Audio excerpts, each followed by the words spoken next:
All glory to Sri Guru and Gauranga Krishna consciousness, the matchless gift by His Divine Grace A.C. Bhaktivedanta Swami Prabhupāda, 1974 edition by the Bhaktivedanta Book Trust, first printing, more free downloads at Index 1. Spiritual knowledge through Krishna 2. Getting out the material Maya 3. Learning to love 4. Learning tapasya, self-control 5. Learning steadiness in Krishna consciousness 6. Transcending designations and problems 7. The matchless gift, liberation in Krishna consciousness 1. Spiritual knowledge through Krishna. The aim of this Krishna consciousness movement is to bring all living entities back to their original consciousness. All living entities within the material world are, to varying degrees, afflicted with a type of madness. This Krishna consciousness movement aims at curing man of his material disease and re-establishing his original consciousness. In a Bengali poem a great Vaishnava poet has written, "When a man is haunted by ghosts, he can only speak nonsense." Similarly, anyone who is under the influence of material nature should be considered haunted, and whatever he speaks should be considered nonsense. One may be considered a great philosopher or great scientist, but if he is haunted by the ghost of Maya, illusion, whatever he theorizes and whatever he speaks is more or less nonsensical. Today we are given the example of a psychiatrist who, when requested to examine a murderer, proclaimed that since all the patients with whom he had come in contact were more or less crazy, the court could excuse the murderer on those grounds if it so desired. The point is that in the material world it is very difficult to find a sane living entity. The prevailing atmosphere of insanity in this world is all caused by the infection of material consciousness. The purpose of this Hare Krishna movement is to bring man back to his original consciousness, which is Krishna consciousness, clear consciousness. When water falls from the clouds, it is uncontaminated like distilled water, but as soon as it touches the ground it becomes muddy and discolored. Similarly, we are originally pure spirit soul, part and parcel of Krishna, and therefore our original constitutional position is as pure as God's. In Bhagavad Gita Sri Krishna says, Mamalivam so yewa loki yewa bhuta sanatana manasstanandriyani prakristani kasati. The living entities in this conditional world are my fragmental parts, and they are eternal. But due to conditioned life, they are struggling very hard with the six senses, which include the mind. BG 15.7. Thus all living entities are part and parcel of Krishna. By Krishna it should always be remembered that we are speaking of God, Krishna denoting the all-attractive Supreme Personality of Godhead. As a fragment of gold is qualitatively the same as a gold reservoir, so the minute particles of Krishna's body are therefore qualitatively as good as Krishna. The chemical composition of God's body and the eternal spiritual body of the living entity is the same spiritual.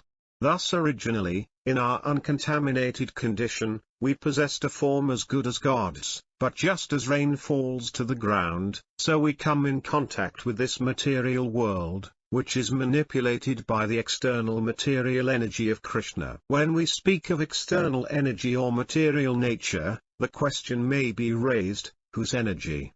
Whose nature? Material energy or nature is not active independently. Such a concept is foolish. In Bhagavad Gita it is clearly stated that material nature does not work independently. When a foolish man sees a machine he may think that it is working automatically, but actually it is not. There is a driver, someone in control, although we sometimes cannot see the controller behind the machine due to our defective vision. There are many electronic mechanisms which work very wonderfully, but behind these intricate systems there is a scientist who pushes the button. This is very simple to understand. Since a machine is matter, it cannot work on its own accord but must work under spiritual direction. A tape recorder works, but it works according to the plans and under the direction of a living entity, a human being. The machine is complete, but unless it is manipulated by a spirit soul, it cannot work. Similarly, we should understand that this cosmic manifestation which we call nature is a great machine, and that behind this machine there is God, Krishna. This is also affirmed in Bhagavad-gita, where Krishna says, Mayadyaksena praksuyate sakarakaram hetunanina kondya jagadviparavate. This material nature is working under my direction, O son of Kunti, producing all the moving and unmoving beings, and by its rule this manifestation is created and annihilated again and again. BG 9.10. There are two kinds of entities, the moving, such as human beings, animals and insects, and non-moving, such as trees and mountains. Krishna says that material nature, which controls both kinds of entities, is acting under his direction. Thus behind everything there is a supreme controller. Modern civilization does not understand this due to lack of knowledge. It is the purpose of this society for Krishna consciousness, therefore, to enlighten all people who have been maddened by the influence of the three modes of material nature. In other words, our aim is to awaken mankind to its normal condition. There are many universities, especially in the United States, and many departments of knowledge, but they are not discussing these points. Where is the department for this knowledge that we find given by Sri Krishna in Bhagavad-gita? When I spoke before students and some faculty members at the Massachusetts Institute of Technology, the first question raised was, where is the technological department which is investigating the difference between a dead man and a living man? When a man dies, something is lost. Where is the technology to replace it? Why don't scientists try to solve this problem? Because this is a very difficult subject matter, they set it aside and busily engage in the technology of eating, sleeping, mating and defending. However, Vedic literatures inform us that this is animal technology. Animals are also trying their best to eat well, to have an enjoyable sex life, to sleep peacefully, and to defend themselves. What then is the difference between man's knowledge and animals' knowledge? The fact is that man's knowledge should be developed to explore that difference between a living man and a dead man, a living body and a dead body. That spiritual knowledge was imparted by Krishna to Arjuna in the beginning of Bhagavad-gita. Being a friend of Krishna's, Arjuna was a very intelligent man, but his knowledge, as all men's, was limited. Krishna spoke, however, of subject matters which were beyond Arjuna's finite knowledge. These subjects are called adhoexaja because our direct perception by which we acquire material knowledge fails to approach them. For example, we have many powerful microscopes to see what we cannot see with our limited vision, but there is no microscope that can show us the soul within the body. Nevertheless, the soul is there. Bhagavad-gita informs us that in this body there is a proprietor. I am the proprietor, and others are the proprietors of their bodies. I say, my hand, but not I hand. Since it is my hand, I am different from the hand, being its owner. Similarly, we speak of my eye, my leg, my this, my that. In the midst of all of these objects which belong to me, where am I? The search for the answer to this question is the process of meditation. In real meditation, we ask, where am I? What am I? We cannot find the answers to these questions by any material effort, and because of this all the universities are setting these questions aside. They say, it is too difficult a subject. Or they brush it aside, it is irrelevant. Thus engineers direct their attention to creating and attempting to perfect the horseless carriage and wingless bird. Formerly, horses were drawing carriages and there was no air pollution, but now there are cars and rockets, and the scientists are very proud. We have invented horseless carriages and wingless birds, they boast. Although they invent imitation wings for the airplane or rocket, they cannot invent a soulless body.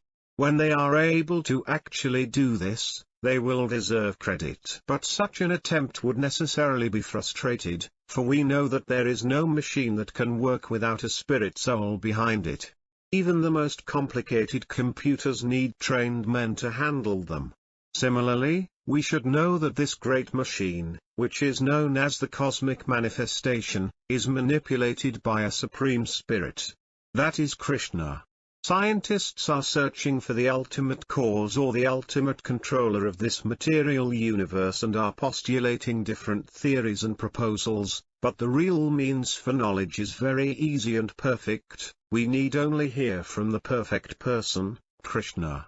By accepting the knowledge imparted in Bhagavad Gita, anyone can immediately know that this great cosmic machine, of which the earth is a part, is working so wonderfully because there is a driver behind it, Krishna.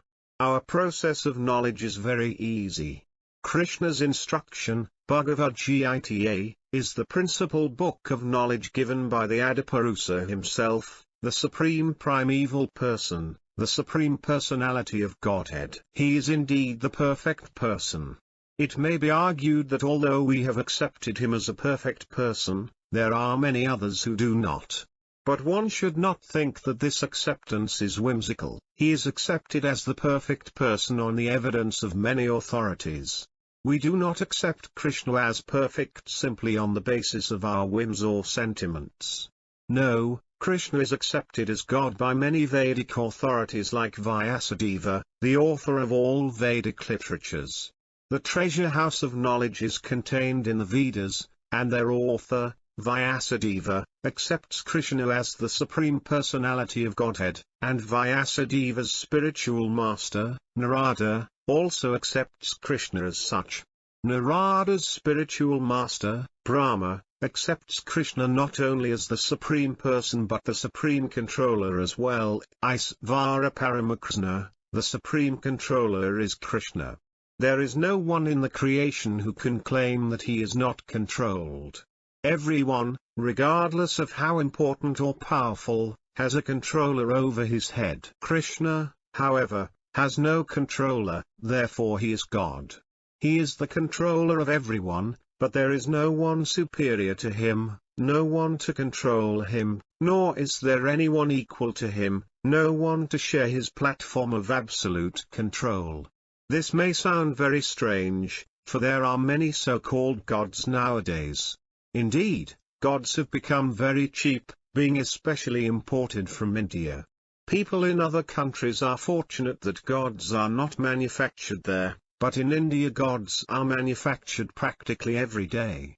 We often hear that God is coming to Los Angeles or New York and that people are gathering to receive him, etc. But Krishna is not the type of God manufactured in a mystic factory. No. He was not made God, but he is God.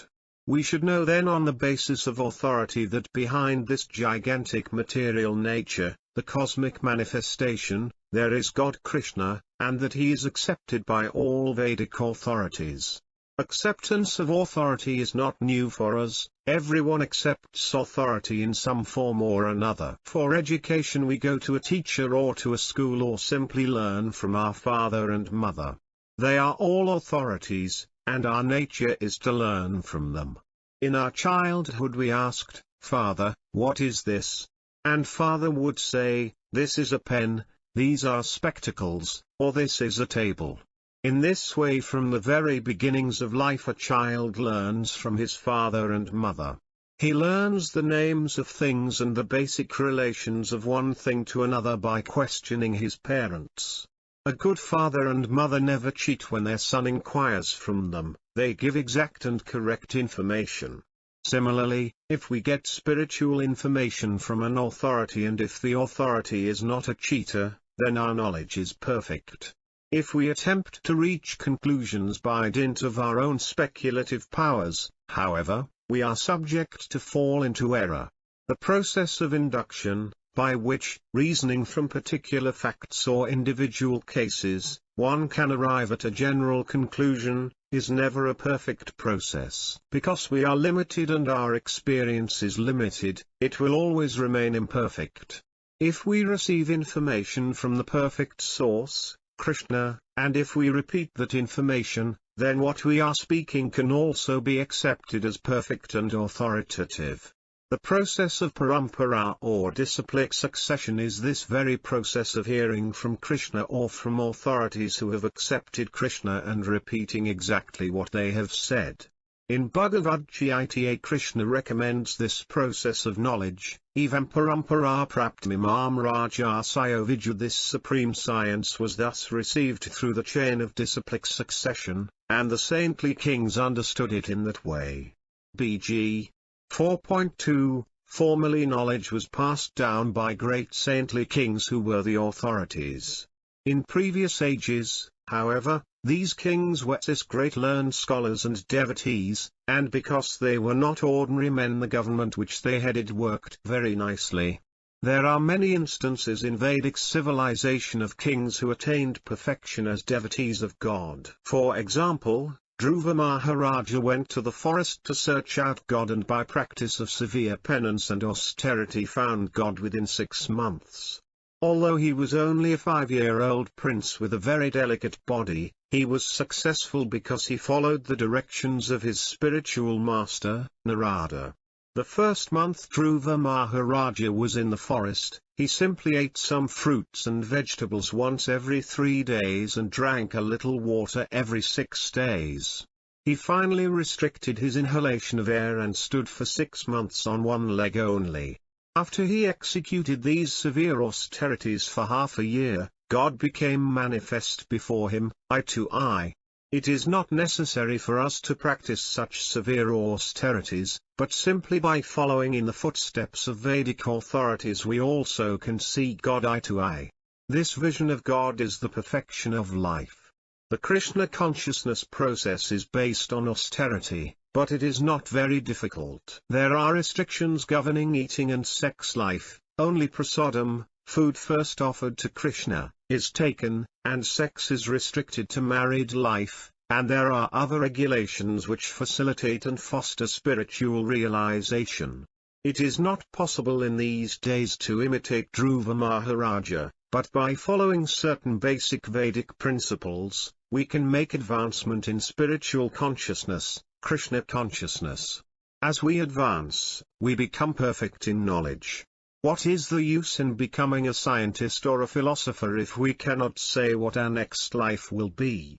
A realized student of Krishna consciousness can very easily say what his next life is, what God is, what the living entity is, and what his relationship with God is.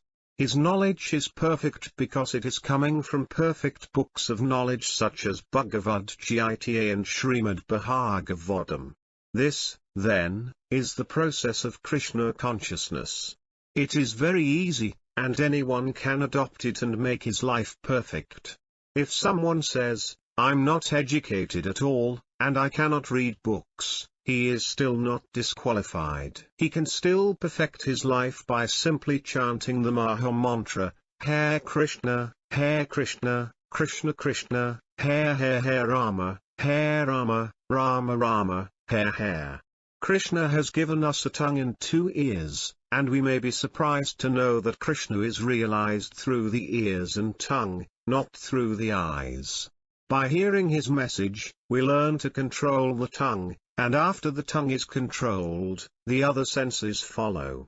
Of all the senses, the tongue is the most voracious and difficult to control, but it can be controlled simply by chanting Hare Krishna and tasting Krishna prasadam, food offered to Krishna.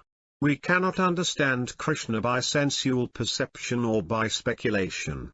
It is not possible, for Krishna is so great that he is beyond our sensual range. But he can be understood by surrender. Krishna therefore recommends this process, Sarvadharman parityayamamekam saranam vrajaham tvam sarvapapayo mokshasyami masuka. Give up all varieties of religiousness, and just surrender unto me, and in return I shall protect you from all sinful reactions. Therefore, you have nothing to fear.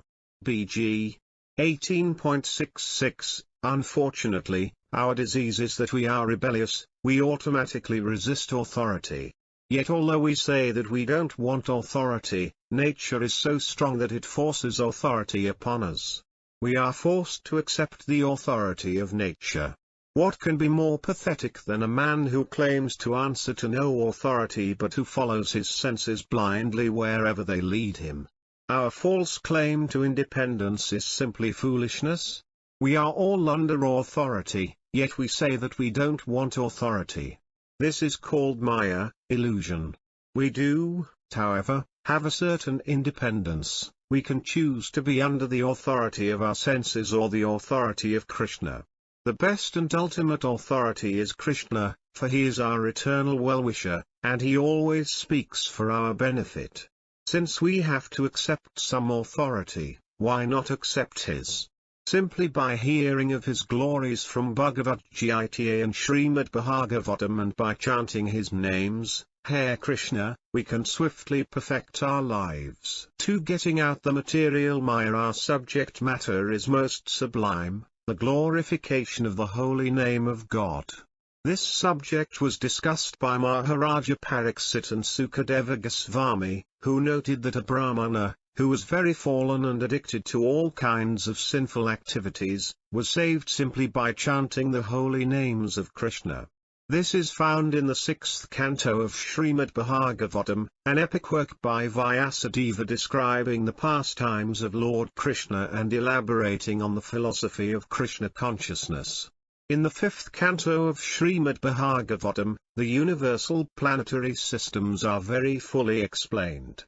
Within the universe there are lower, middle and higher planetary systems. Actually, not only the Bhagavatam but all religious scriptures contain descriptions of hellish or lower planetary systems and heavenly or higher systems.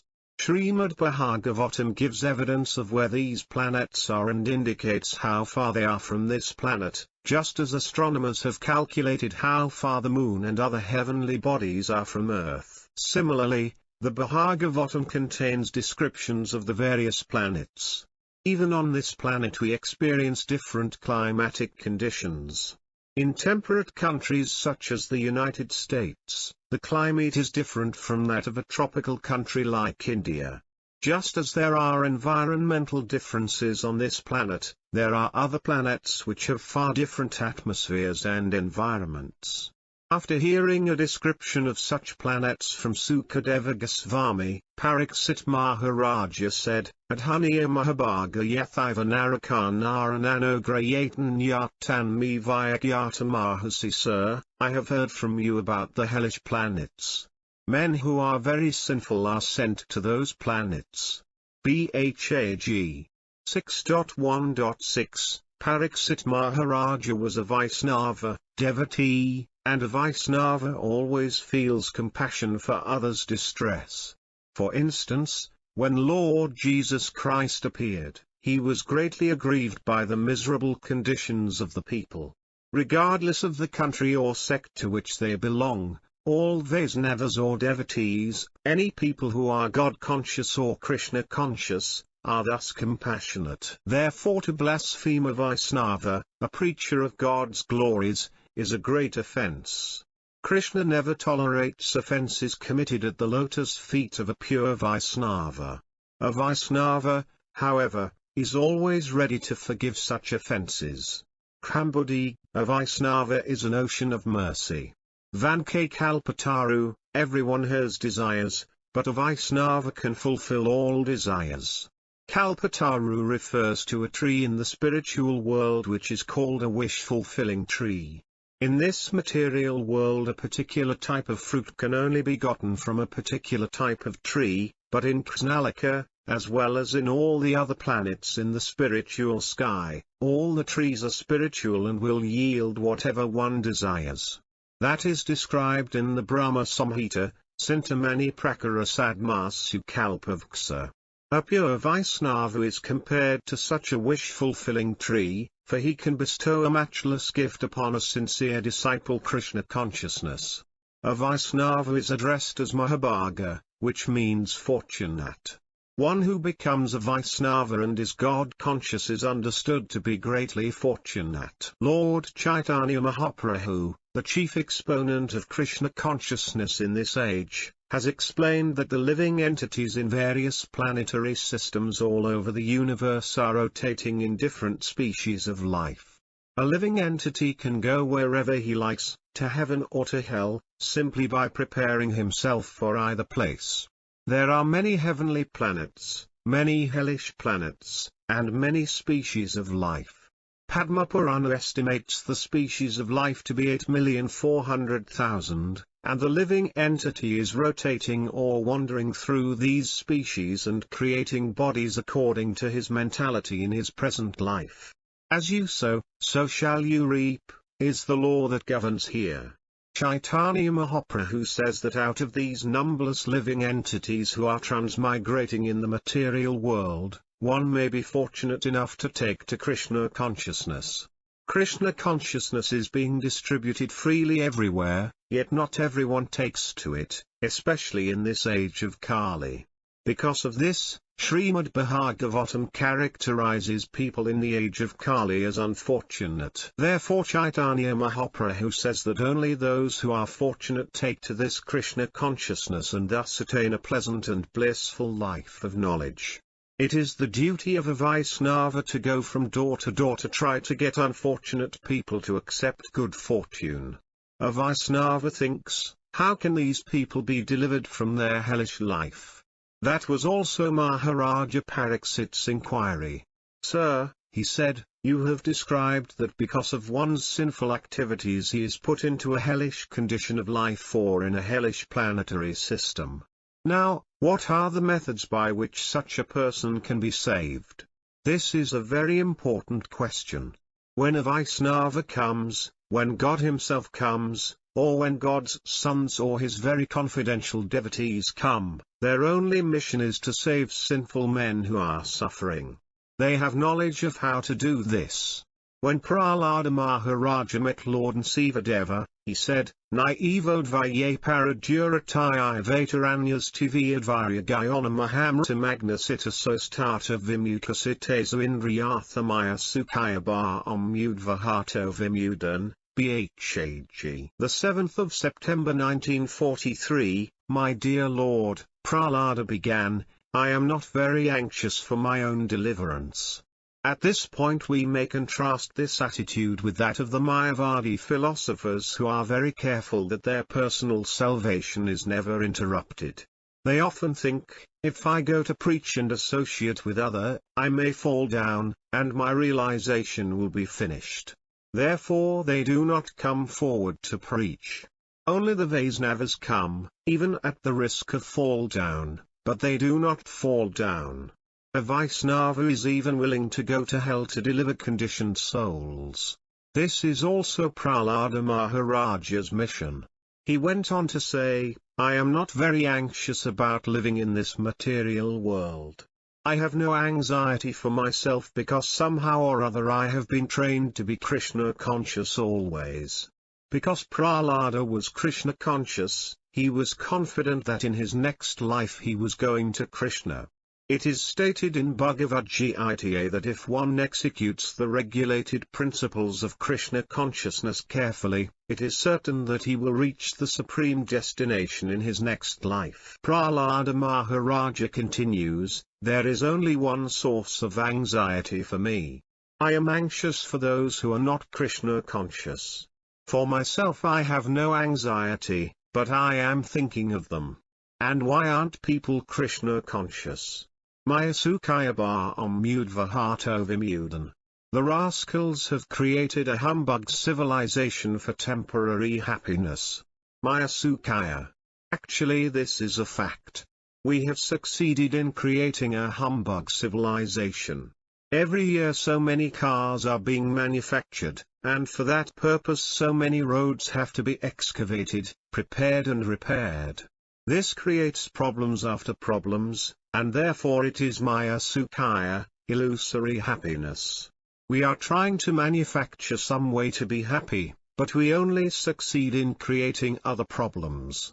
The United States has the world's largest number of cars, but that does not solve any problems. We have manufactured cars to help solve the problems of life, but we often experience that this also creates other problems. Once we create cars, we must travel 30 or 40 miles just to meet our friends or go to a doctor. We can even go from New York to Boston in less than an hour by plane, but it takes even longer than that just to get to the airport. This situation is called Maya Sukhaya. Maya means false, illusory. We try to create a very comfortable situation, but we only succeed in creating another uncomfortable situation. This is the way of the material world. If we are not satisfied by the natural comforts offered by God and nature, and we want to create artificial comforts, then we have to create discomfort also. Most people, ignorant of this fact, think that they are creating a very comfortable situation, but in actuality they end up traveling 50 miles to go to the office to earn a livelihood and 50 miles to come back. Due to such conditions, Prahlāda Maharaja says that these Vimudas, materialistic persons, have unnecessarily burdened themselves simply for temporary happiness. Vimudan, Mayasikaya Bham Yudvahato. Therefore in Vedic civilization it is recommended that one free himself from material life, take sannyasa, the renounced order, and execute devotional service with no anxiety. The taking of the renounced order, however, is not always necessary. If one can execute Krishna consciousness in family life, that is also recommended. Although Bhaktivedanta Thakura was a family man and magistrate, he still executed devotional service most excellently. Dhruva Maharaja and Prahlāda Maharaja were also grasas, householders, but they trained themselves in such a way that even as householders they were not faced with interruptions in their service. Therefore Prahlāda Maharaja said, I have learned the art of always remaining in Krishna consciousness. What is that art?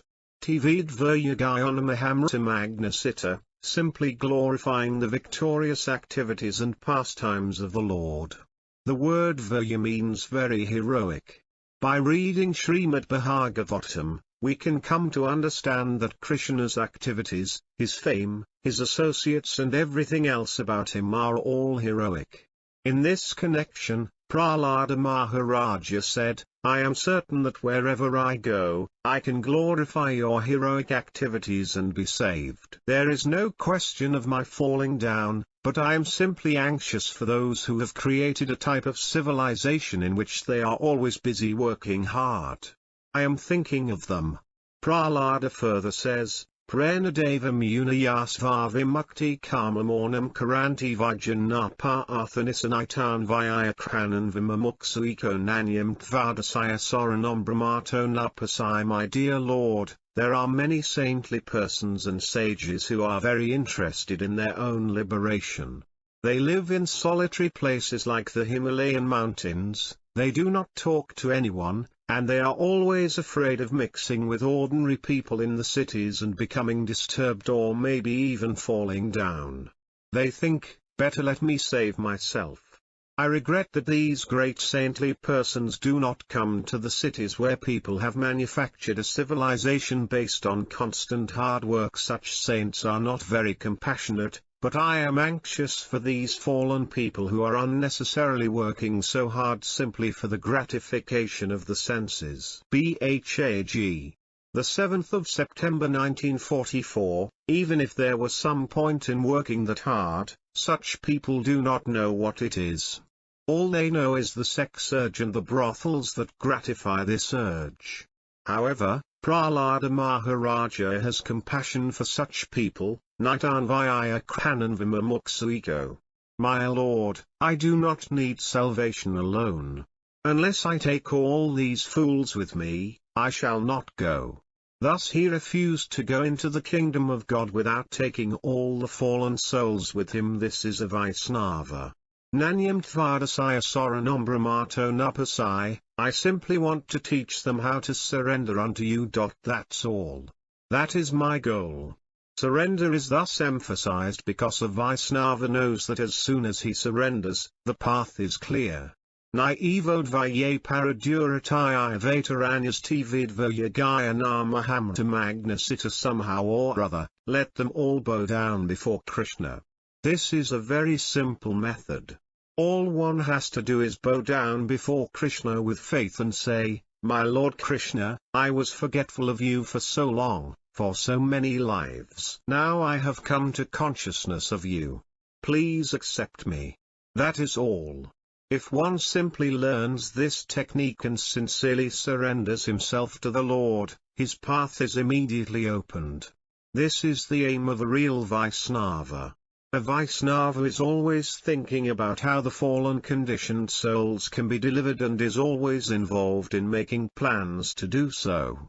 The Gosvamis, the chief disciples of Lord Chaitanya Mahaprabhu, were such Vaisnavas, and were thus described by Srinivasa Acharya, Nanas Sastra Vikaranayaka Nipyanaus Saddharma Samsthapakau Lokanam Hitakarana Tribhuvan Manyaus Saranyakau Radha Krishna Padaravinda Bhajananandina Matlikau Vonda Rupa Sanatanau Raghu Yugau Sri Ewa Gopalakau. The six Gosvamis, Sri Sanatana Gosvami, Sri Rupa Gosvami, Sri Raghunatha Bhatta Gosvami, Sri Raghunatha Dasa Gosvami, Sri Ewa Gosvami, and Sri Gopala Bhatta Gosvami, are very expert in scrutinizingly studying all the revealed scriptures with the purpose of establishing eternal religious principles for the benefit of all human beings. They are always absorbed in the mood of the gopis and are engaged in the transcendental loving service of Radha and Krishna.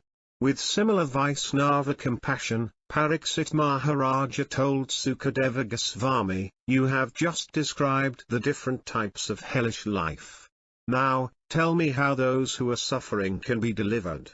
Kindly explain this to me." Adhanya Mahabhaga Yathiva Naraka Narananograyatanmi. The word Nara refers to human beings, or those who are fallen. Narakan Narananograyatanmi, how can they be delivered from their fierce miseries and horrible pains?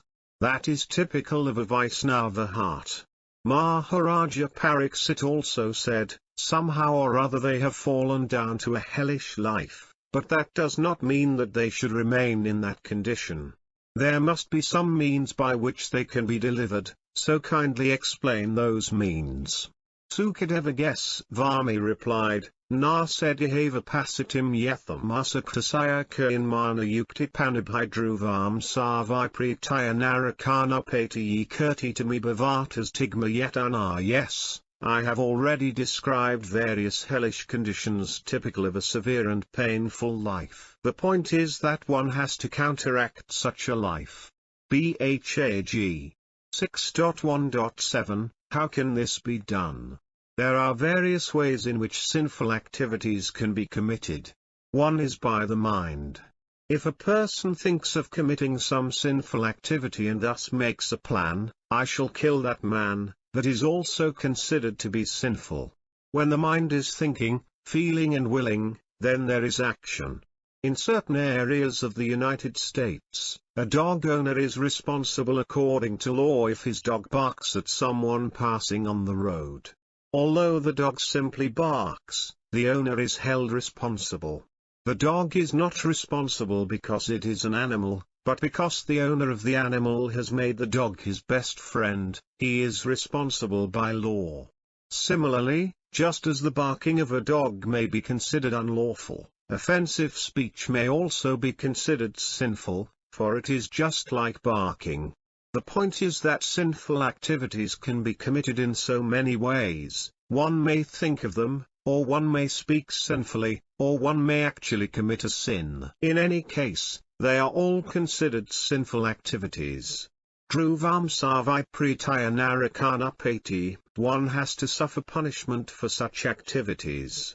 People do not believe in a next life because they want to avoid botheration and punishment, but the next life cannot be avoided. It is a well-known fact that we must act according to law, or we will be punished. If one commits criminal activities, the state will punish him. Sometimes, however, a criminal may escape punishment by the state, but this is not the case with God's law. One can cheat others, commit theft and hide, thereby saving himself from the punishment of the state, but one cannot save himself from the superior law, the law of nature. It is very difficult because there are many witnesses, the daylight is witness, the moonlight is witness, and Krishna is the supreme witness. Thus one cannot say, I am committing this sin, but no one can see me. Krishna is the supreme witness sitting within the heart, and he not only notes what one is thinking and doing, but he also gives the living entity facility. If one wants to do something in order to satisfy his senses, Krishna gives all facility. This is stated in Bhagavad Gita. Sarvasaya kayam hi sanavista, I am sitting in everyone's heart. Matasmaturjnanam apahanam ca, from me come remembrance, knowledge and forgetfulness. In this way Krishna gives us a chance. If we want Krishna, he will give us a chance to have him, and if we don't want Krishna, he will give us a chance to forget him. If we want to enjoy life forgetting Krishna, forgetting God, Krishna will give us all facility so that we can forget, but if we want to enjoy life in Krishna consciousness, Krishna will give us the chance to make progress. That is up to us. If we think that we can be happy without Krishna consciousness, Krishna does not object to that. Yathakshasi tathakuru. After advising Arjuna, he simply said, Now I have explained everything to you. Whatever you desire, you can do. Arjuna replied immediately, Karasi Vakanam Tava, now I shall execute your order. That is Krishna consciousness. God does not interfere with our tiny independence. If we want to act according to the order of God, then he will help us. Even if one falls down sometimes, if one becomes sincere, thinking, from this time I shall remain Krishna conscious and execute his orders, then Krishna will help him. In all respects, even if one falls down, he will be excused and given more intelligence. This intelligence will say, don't do this. Now go on with your duty. But if one wants to forget Krishna, if he wants to become happy without Krishna, the Lord will give so many chances to enable him to forget him life after life. Pariksit Maharaja said, It is not that if I say there is no God that there will be no God or that I will not be responsible for what I do. The atheists deny God due to their sinful activities. If they thought that there were a God, they would shudder at the thought of punishment, therefore they deny his existence. When rabbits are attacked by larger animals, they close their eyes and think, I am not going to be killed, but they are killed anyway. Similarly, we may deny the existence of God and his laws, but still God and his laws are there. In the High Court, one may say, I don't care for the law of the government, but he will be forced to accept the government law. If one denies the state law, he will be put into prison and duly punished. Similarly, one may foolishly decry the existence of God by various means, there is no God, or I am God, but ultimately one is responsible for all his actions, both good and bad. According to the law of karma, or the law governing activities, if we act properly and perform pious activities, we are awarded by good fortune, and if we act sinfully we have to suffer. Therefore Sukadeva Goswami says, Tasmat paivas viharpapanis ktauyaktam tyoravipadiautatmana dosisya drstva gurulagavam yodhabizaksikit setarujam nidana vit. You should know that you are responsible, and, according to the gravity of your sins, you should accept some type of atonement as described in Thesastrasa scriptures. Bhag 6.1.8, just as doctors are sought when one is diseased, according to the Vedic way of life there is a class of brahmanas to whom one should go for prescribed atonement for sinful activities. There are different types of atonement. If a person commits a sin and counteracts it by penance, that is atonement. There are examples of this in the Christian Bible. Sukadeva says that one has to execute the prescribed atonement according to the gravity of his sinful activities. A physician may prescribe an expensive medicine or a cheap medicine according to the gravity of the disease. For a headache, he may simply prescribe an aspirin, but if there is some severe illness he may prescribe a surgical operation which will cost thousands of dollars. Similarly, sinful activities are diseases, so one should follow the prescribed cures to become healthy. By accepting the chain of birth and death, the soul accepts a diseased condition. The soul is not subject to birth, death or disease, because it is pure spirit. In Bhagavad Gita Krishna says that a soul has no birth, Najayate, and that it has no death, Mrayat. Najayate Mrayat Varkadasinayam Bhutva Bhavita Bhuyaho Nityasasvato Yampurano Nahanyat Hanya Main Sire. For the soul there is never birth or death. Nor, having once been, does he ever cease to be. He is unborn, eternal, ever-existing, undying and primeval. He is not slain when the body is slain. BG 2.20 Modern civilization is in dire need of an educational system to give people instructions on what happens after death. In actuality, the present educational system is most defective because unless one knows what happens after death, one dies like an animal. An animal does not know that he is subject to death or that he is going to have to take another body. Human life, however, should be more elevated. One should not simply be interested in the animalistic functions of eating, sleeping, defending and mating. A living entity may have an abundant supply of food for eating, or many nice buildings for sleeping, or good arrangements for sex life, or a good defense to protect him, but this does not mean that he is a human being. A civilization which is based on these activities should be known to be animalistic. Since animals are also interested in these functions, what is the difference between human life and animal life if a human being does not go beyond them? The distinction can be made when a human being becomes inquisitive and asks, "Why have I been put into this miserable condition? Is there any remedy for it? Is there perpetual eternal life? I do not want to die, nor do I want to suffer. I want to live very happily and peacefully. Is there a chance for this? What is the method or science by which this can be achieved?" When these questions are asked, and steps are taken to answer them, our human civilization is the result.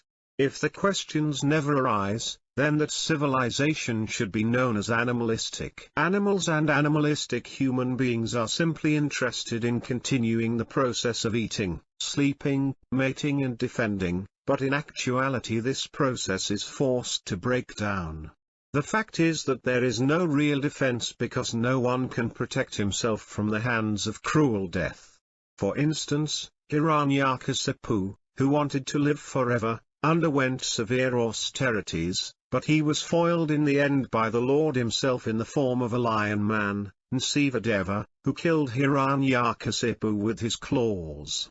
So-called scientists are now claiming that sometime in the future we shall stop death by scientific methods, but this is simply another crazy utterance. Stopping death is not at all possible. We may make great advancements in scientific knowledge, but there is no scientific solution to the fourfold miseries of birth, death, old age and disease. One who is intelligent should be eager to solve these four principal problems: birth, death, old age and disease. No one wants to die, but there is no remedy. Everyone has to die. Everyone is very anxious to stop the skyrocketing increase of population by employing contraceptive methods, but still birth is going on. There is no stoppage of death, and there is no stoppage of birth. Nor can diseases be stopped, nor can old age, despite all of the latest inventions in medicine.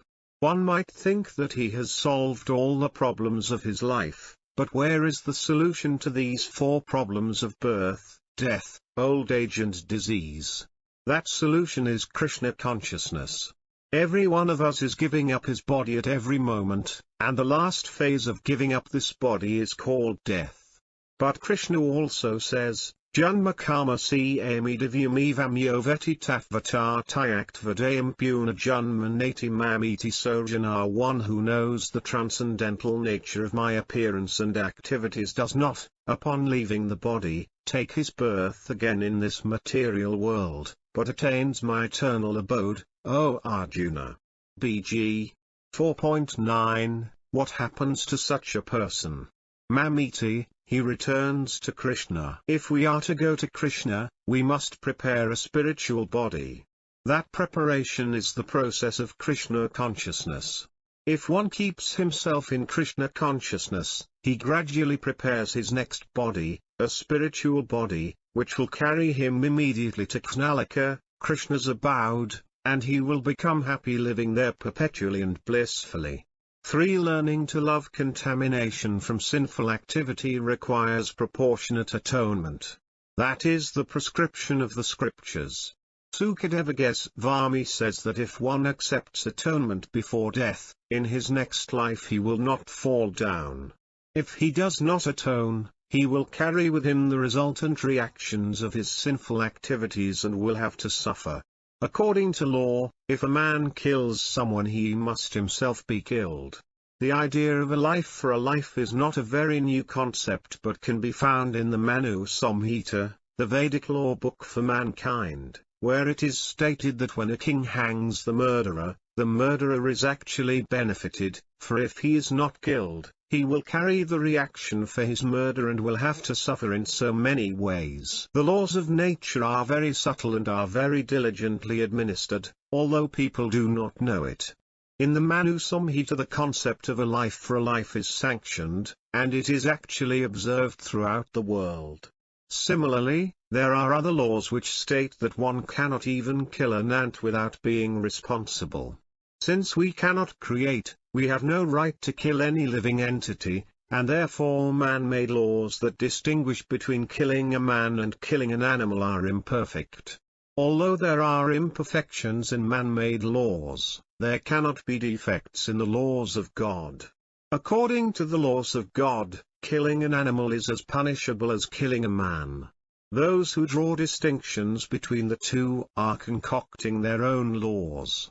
Even in the 10 Commandments it is prescribed, "Thou shalt not kill." This is a perfect law, but by discriminating and speculating men distort it. "I shall not kill man, but I shall kill animals." In this way people cheat themselves and inflict suffering on themselves and others. In any case, however, God's laws will not excuse such behavior. Everyone is God's creature, although in different bodies or dresses. God is considered the one supreme Father.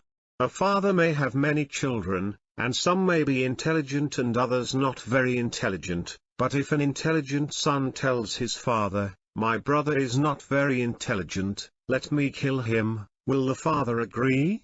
Simply because one son is not very intelligent and the other desires to kill him to avoid the burden, the father will never agree.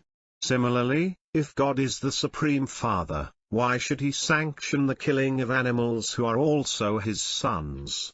In Bhagavad Gita God declares to Arjuna that all 8,400,000 species of living entities are his sons. "And I am their seed-giving father," the Lord says.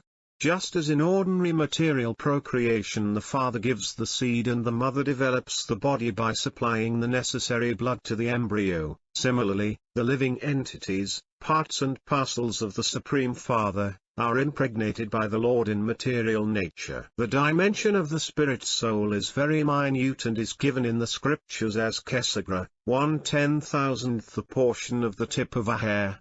We can hardly imagine a very small point divided into thousands of parts. In other words, it is so minute that it cannot be perceived even by the most powerful microscope. Thus the dimension of the spiritual spark is so minute that it is invisible to mundane vision. All of this information is given in the scriptures, but because we do not have the proper vision, we cannot see. Although our material eyes cannot perceive the dimension of the soul is nonetheless within the body, and as soon as it departs, it takes another body according to its work. One should always consider that behind all these activities is superior superintendence. The living entity works in the material world just as the office worker works at his job, and a service record is kept of his performance. The living entity does not know what the opinion of his superior is, but his service record is kept in the office nonetheless, and according to his activities he is awarded promotion or increment of pay, or sometimes he may be demoted or even fired. Similarly, for all our activities there are witnesses, therefore it is said in the scriptures that the living entities are under superior supervision and that they are rewarded and punished according to their work. Now we have human bodies, but in the next life we may not have them, we may have something else, better or lower. The type of body is decided by the living entity's superiors. Generally the living entity does not know the science of how the spirit soul transmigrates from one body to another. The spirit soul transmigrates even in the duration of one life as the body changes. When the body is first manifest in the womb of the mother, it is very small, just like a pea, and it gradually develops 9 holes, 2 eyes, 2 ears, 2 nostrils, 1 mouth, 1 genital, and 1 rectum. In this way the body develops, and as long as it needs to develop within the mother's womb, it remains there. When it is sufficiently developed to go outside, it comes out and grows. Growth entails changing of the body. This change cannot be understood because it is imperceivable to the living entity. In childhood we had small bodies which now no longer exist, therefore it can be said that we have changed our bodies. Similarly, because of the nature of material things, we have to change this body when it ceases to work. Every material thing deteriorates, and like a broken machine or an old piece of cloth the body becomes useless after a certain length of time. Although this process of growth is always taking place, the educational system in modern universities, though considered advanced, unfortunately does not deal with this. Actually there is no education without spiritual knowledge. One can learn to earn bread, eat, sleep and mate without a formal education. Animals are not educated, they are not technicians, and they have no university degrees, but they are also eating, sleeping, mating and defending. If the educational system simply teaches these processes, it does not deserve the name of education.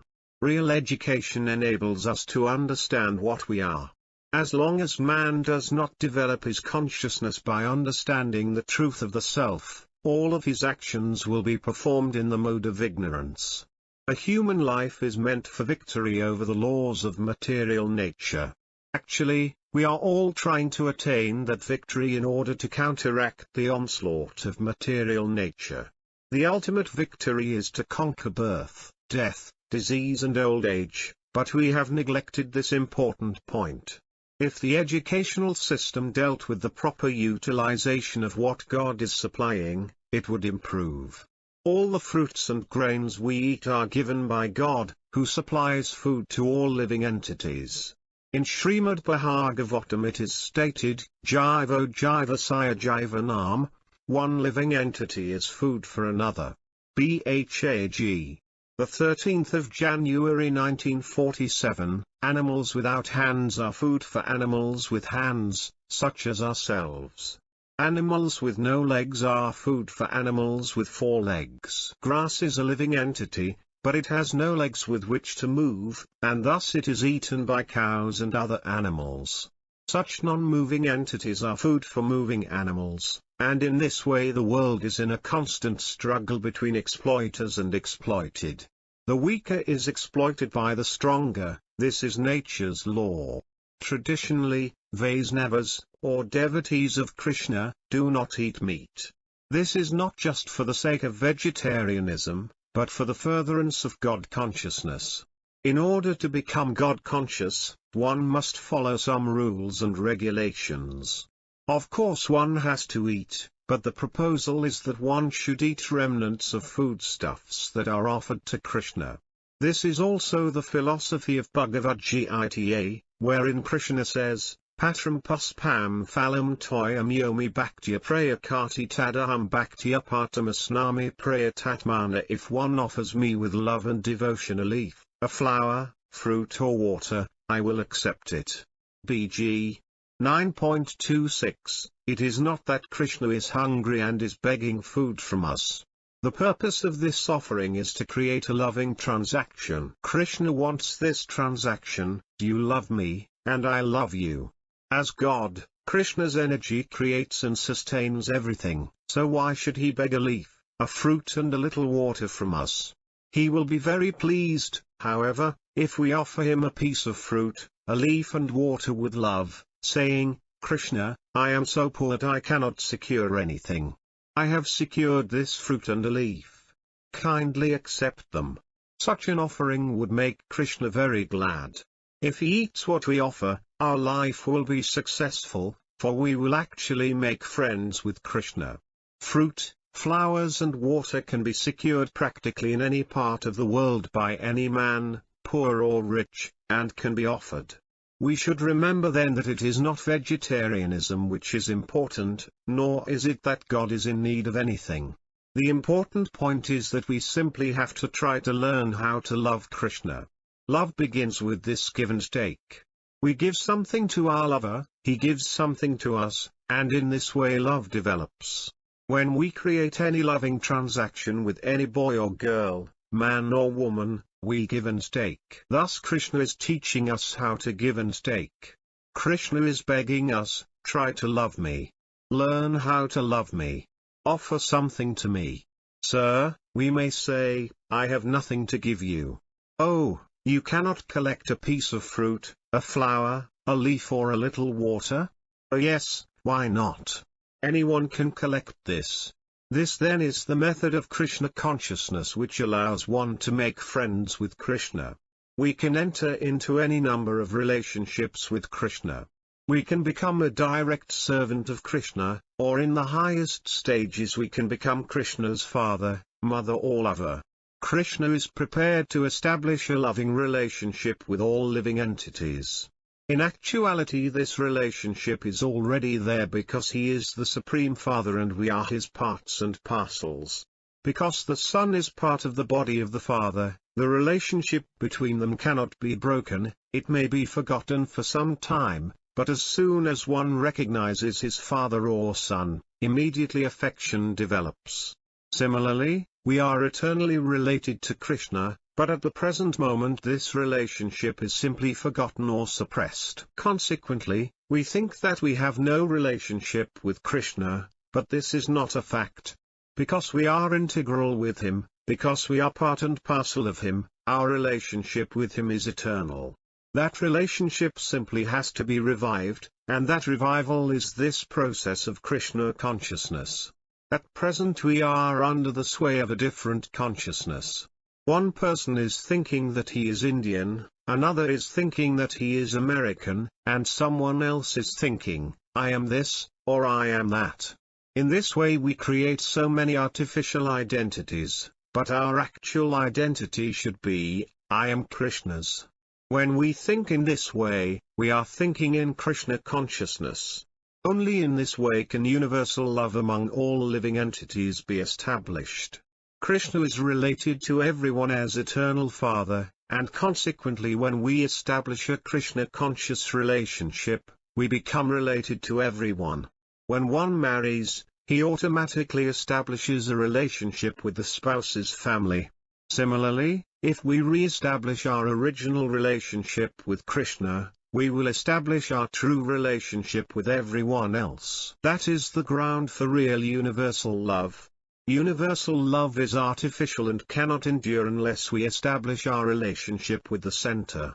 One is American if he is born in America, and thus other Americans become members of his family, but if he is born elsewhere, he has no relationship with Americans.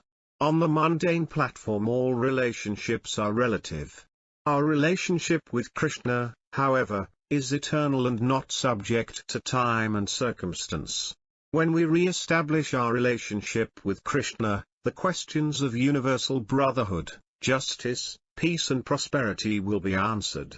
There is no possibility of realizing these higher ideals without Krishna. If the central point is missing, how can there be brotherhood and peace? In Bhagavad Gita the peace formula is clearly given.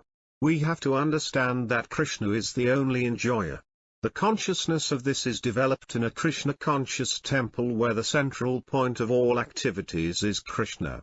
All cooking is carried on for Krishna, not for one's own purposes. Ultimately we shall eat the prasadam offered food, but when we cook we should think that we are cooking for Krishna and not for ourselves. When the members of a temple go into the streets, they do not do so for their own sake but to distribute Krishna-conscious literatures in order to make people aware of Krishna's presence. All monies acquired are spent for Krishna, in spreading his message in so many ways. Such a style of life, in which everything is done for Krishna, promotes the development of Krishna consciousness within the living entity. Our activities may remain the same, we simply have to understand that we are acting for Krishna and not for our personal satisfaction. In this way we can come to our original consciousness and be happy. Unless one is established in his original consciousness, which is Krishna consciousness, he is certain to be crazy to some degree. Everyone who is not Krishna conscious is to be considered crazy because he exists on a platform which is temporary and transient. Since we as living entities are eternal, temporary activities are not our concern. Our engagements should be eternal because we are eternal, and that eternal engagement is the rendering of service to Krishna in love. Krishna is the supreme eternal, and we are subordinate eternals. Krishna is the supreme living entity, and we are subordinate living entities. The finger is part and parcel of the total body, and its eternal function is to serve the body. Indeed, that is the very purpose for the finger, and if it cannot serve the whole body, it is diseased or useless. Similarly, as part and parcel we have to serve Krishna and be subordinate to him because as the Supreme Father he supplies all our necessities. Such a life of subordination to Krishna is a normal life and is a life of actual liberation. Those who try to deny Krishna and live outside of any relationship to him are actually leading a sinful life. Sukadeva Goswami and Maharaja Pariksit discussed this subject, and Pariksit Maharaja was anxious to know how the conditioned souls could be saved from their hellish lives. It is the natural desire of a Vaishnava to save suffering humanity. Generally others do not care whether people suffer or not, but a Vaishnava, a devotee of the Lord, is always thinking of how to alleviate the fallen condition of the people. Christians believe that through his crucifixion Lord Jesus Christ assimilated all the sinful activities of the world's people. A devotee of the Lord is always thinking of how to assimilate the sufferings of others. A similar devotee was Vasudevadatta, who was Lord Chaitanya's associate. He told the Lord, "Now that you have come, kindly deliver all people on this earth and take them to Vaikuntha, the spiritual world. And if you think that they are so sinful that they cannot be delivered, please transfer all their sins unto me. I shall suffer for them." This is a Vaishnava's mercy. However, it is not that Jesus Christ or Vasudevadatta should make a contract for our sins and that we should go on committing them, for this is a most heinous proposal. A Vaishnava or devotee may suffer for all humanity, but the human race or a particular devotee's disciples should not take advantage of this facility and continue to commit sins. One should, rather, realize that since Lord Jesus Christ or Vasudevadatta suffered for him, he should stop committing sins. Factually everyone is responsible for his own sinful activities. Therefore Sukadeva Goswami recommends, Tasmat Paivasviha Papaniskau, in order to free oneself from all the reactions of sinful activities, as long as one is embodied, he should atone. Yatam cura vipadyatatmana dosisya drstva guru lagavam yodhabizaksikit setarujam nidanavit. According to one's sinful activities, he should accept a program of atonement. As mentioned before, there are different atonements for different sinful activities. In any case, before death one should perform atonement so that he does not carry sinful activities into his next life and have to suffer then. If some atonement for our sinful activities is not performed, nature will not excuse us. We will have to suffer the effects of our sins in the next life. Such bondage to one's material activities is called karma bandhana. Yajnatat karmano nyatra lokoyam karma bandhana tadartam karma kondya mukta songa samakara. Work done as a sacrifice for Vishnu has to be performed, otherwise work binds one to this material world. Therefore, O son of Kunti, perform your prescribed duties for his satisfaction, and in that way you will always remain unattached and free from bondage. BG 3.9 One may kill an animal to enjoy eating it, but he will be bound by such an action. Thus in one's next life he will become a cow or a goat, and the cow or goat will become a man and eat him. This is the Vedic statement, and as with all Vedic statements, one may believe it or not.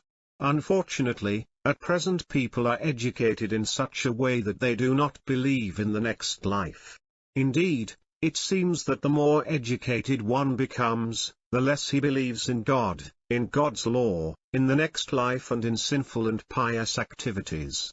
Thus modern education is simply preparing men to become animals.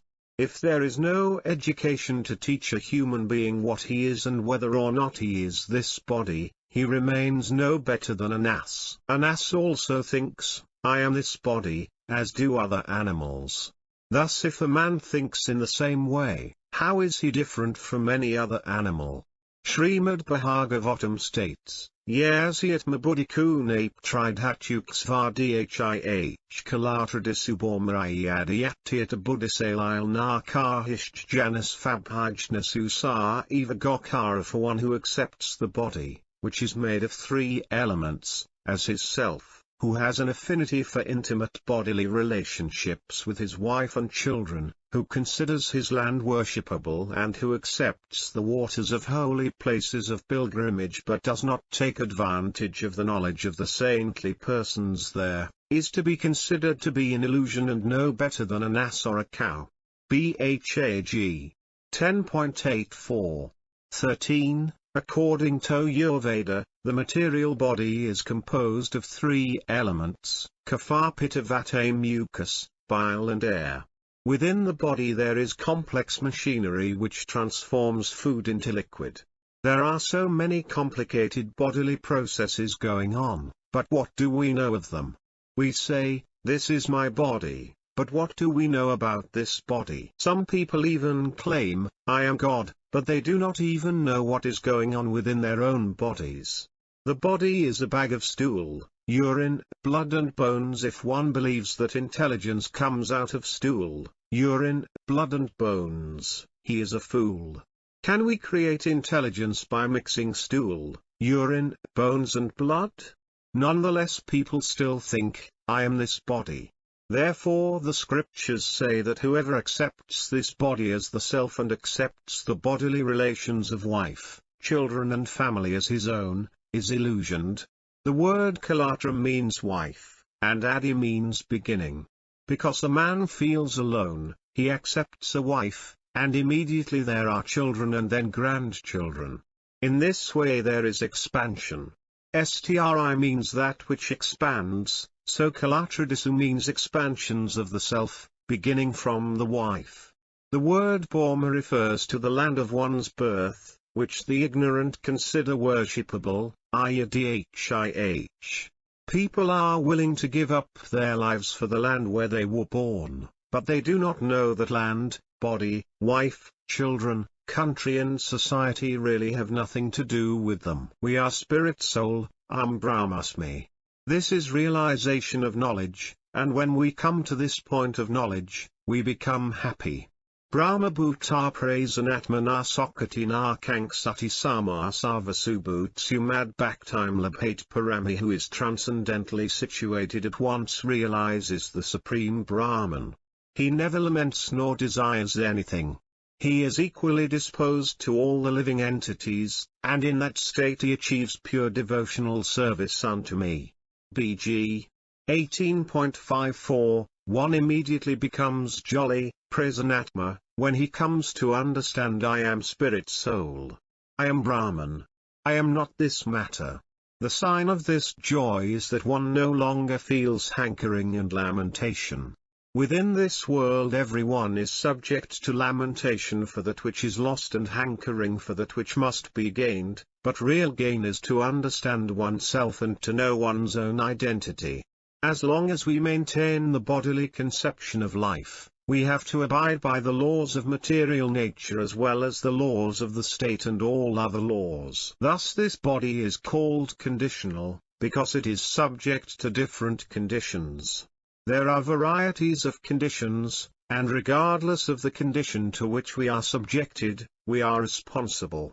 If we do not atone for sinful activities committed while in this body, we will have to suffer in the next body because we will get another body according to karma, yam vopi smarana bhavam tyajati anti kalivaram, that is nature's law. Sukadeva Goswami therefore recommends that one undergo atonement according to the gravity of his sinful activities.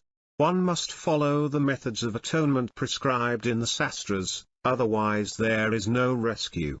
Pariksit Maharaja, who was very intelligent, said, by atonement one can become free from sinful activity, but suppose a man has committed murder and then is killed, the sinful reaction of his murder is thus neutralized, but it is not guaranteed that in his next life he'll not kill another man. Thus Pariksit Maharaj noted that after atoning, people commit the same sins again. If a man is diseased, the physician may give him medicine and cure him, but it does not guarantee that he will not be attacked again by the same disease. Venereal diseases are often contacted again and again, despite cures, and a thief may steal again and again, despite repeatedly being thrown into jail. Why is this? Therefore Pariksit Maharaja noted that although atonement may be good for counteracting sinful activities already committed, it does not prevent those sins from being committed again. Everyone can see that a man who commits murder is punished, but seeing this is not enough to deter one from killing. In every scripture and in every law book man is warned not to kill, yet no one is concerned with these laws. What is the remedy for this? Srutabhimyak Papambi, practical experience, and by hearing from authorities, everyone knows what sinful activity is, and no one can say, I do not know what sin is. What is the value of atonement if one commits the same sin again and again after atoning? Kvasan nivatate podrat kvasik karati tat puna prayasid autopatam manye kunjara sorsavat, Bhag 6.1.9. When one is being punished, he thinks, what a mistake I have made. I shall not commit this sin anymore. But as soon as he is out of danger, he again commits the same sin. Habit is second nature, it is very difficult to break. Svayodikriyataraja tat kim nasnatyaparnaam, hitapedza, one may seat a dog on a royal throne. But as soon as he sees a shoe, he will immediately jump down and run after it simply because he is a dog. The canine qualities are there, and they cannot be changed simply by putting the dog on a throne. Similarly, we have acquired material qualities by associating with the three modes of material nature, Sattva Guna, Rajoguna and Tamaguna, and our habits are formed by association with these three qualities, which are the qualities of goodness, passion and ignorance. If, however, we disassociate ourselves from the three modes of material nature, our real spiritual nature is invoked. That is the process of Krishna consciousness.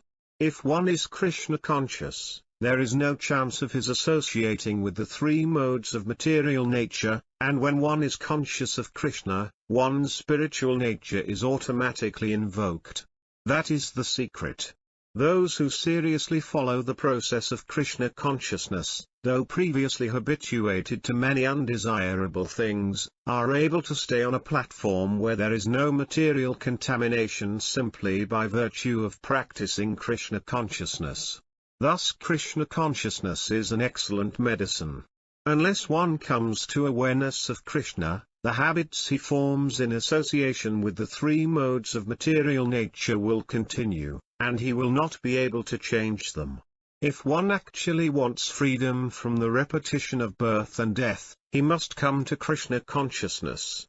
In Bhagavad Gita, Lord Krishna says, Mam Cao Vyabhikarina Bhakti Yogina Savate Sagu Non Samatatiaitan Brahma Bhuyaya Kalpate. One who engages in full devotional service, who does not fall down in any circumstance, at once transcends the modes of material nature and thus comes to the level of Brahman. BG 14.26. The Krishna consciousness process does not recommend this atonement or that atonement. One can go on experimenting by atoning, but the diseases of the soul will remain unless one comes to the platform of rendering devotional service in love and purifying his life. For learning tapasya, self-control, if one does not come to Krishna consciousness, he may be relieved for the time being from the reactions of sinful activities, but he will again commit transgressions. Therefore Pariksit Maharaja said, Kvasin nivatate bharat kvasik karati takpuna prayasit motto partam. Repetitive sinning and atoning seem to me like nothing but a waste of time.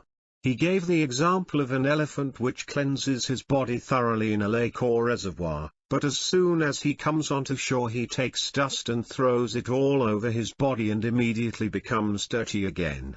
Thus Pariksit Maharaja said that although one may cleanse himself in the process of atonement, if he again commits the same sinful acts, what is the use? Therefore the second question put by Pariksit Maharaja to Sukadeva Goswami is very important: how can one ultimately become free from all contamination brought about by the material modes of nature?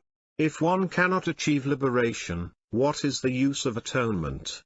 In answer, Sukadeva Goswami said that merely counteracting karma, fruitive activities, by other activities cannot bring one's miseries to a final end. For example, the United Nations is attempting to establish peace in the world, but they cannot stop war. War breaks out again and again. After the First World War, statesmen and diplomats manufactured the League of Nations. Then the Second World War came, and now they have devised the United Nations, but war is still going on. The actual goal is to stop war, but that cannot be done. By one action war is created, and by another action war is stopped for the time being, but again at the next opportunity there is another war. The cycle of sinful activities and atonement is like that. What we actually want is to be free from suffering and war, but that does not happen. Sukadeva Goswami said that one kind of war causes a disturbance, and another kind of war stops it for some time, but that is not the ultimate solution to the problem. Sukadeva states that these troubles happen due to ignorance. Avidvadadhikaratvat. Avidvat means lack of knowledge. Avidvatadhikaratvat prayasitam vimasanam. Real atonement is performed in knowledge. Why is there fighting and why are there miseries?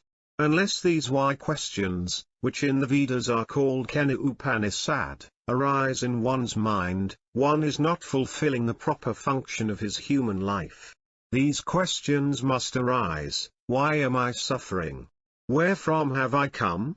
What is my constitutional position? Where shall I go after death? Why am I put into a miserable form of life? Why are there birth, death, old age and disease? How can these questions be solved? Sukadeva Goswami says, Nasnata pathayamivanam vyadeo bibhavanti hi evam niyamaktrajan sarneksemaya kalpate. If one wants to actually stop diseased life, he must follow a regulative principle. If a person does not follow the program given by a physician to cure his disease, he cannot be cured. Similarly, If one does not think or act wisely, as Vedic knowledge prescribes, how can he stop the problems of life? Simply by atonement there may be a temporary suppression of difficulties, but they will arise again. Sukadeva Goswami says that in material or sinful life we act in a way in which we are forced to commit sins and suffer as a result. This is so, and if we want to stop this cycle of suffering and victimization, we have to advance in knowledge. Ordinary people, or karmis, are fruitive actors who work all day and night to get some enjoyable results and then again suffer. Thus the problems of such karmis are never solved. It is suggested therefore that one elevate himself to the platform of knowledge as prescribed in Srimad Bhagavatam. The first necessity is tapasya, or acceptance of austerity. If a doctor advises a diabetic patient not to eat but to starve for some days, although no one likes to starve, the patient must voluntarily accept starvation if he wants to be cured. This is tapasya, voluntary acceptance of a miserable condition. The ability to do this is good, and human life is meant for that purpose. Indeed, Vedic culture prescribes tapasya, and one can see many tapasvis undergoing austerities in India. In the winter they stand in water up to their necks and meditate. Standing in water during severe cold is not very comfortable, but they voluntarily do it. In the summer they also ignite fires all around themselves and sit down in the midst of the blazes and meditate. These are examples of severe tapasya undertaken by many ascetics in India. Some tapasya is certainly required. Without it, one cannot advance in spiritual life or knowledge. If we simply engage in the animal propensities of eating, sleeping, mating and defending, not accepting the tapasya process, human life is a failure. If one wants to become an initiated member of our Krishna Consciousness Society, we first of all ask him to undergo tapasya. In the Western countries especially it is a great tapasya to give up illicit sex life, intoxication, meat-eating and gambling. Although we require only these austerities, it is very difficult to observe them. In England, a wealthy aristocrat inquired from a Vaisnava god-brother, Swamiji, "Can you make me a Brahmana?" The Swamiji replied, "Yes, why not? You just have to observe these 4 principles, no illicit sex, intoxication, gambling and meat-eating." "Impossible," the Britisher replied. "Yes, it is impossible, for in Europe or in America self-indulgence is the way of life from the very beginning. Indian gentlemen often come to the West to learn these indulgences, and they think themselves to be thus advancing. Indians are automatically taught tapasya through their Vedic culture, but they come to America to forget that culture and accept another type of life. The real fact is, however, that if one wants to advance in spiritual understanding and solve all the problems of life, he must accept this life of tapasya, austerity and restriction.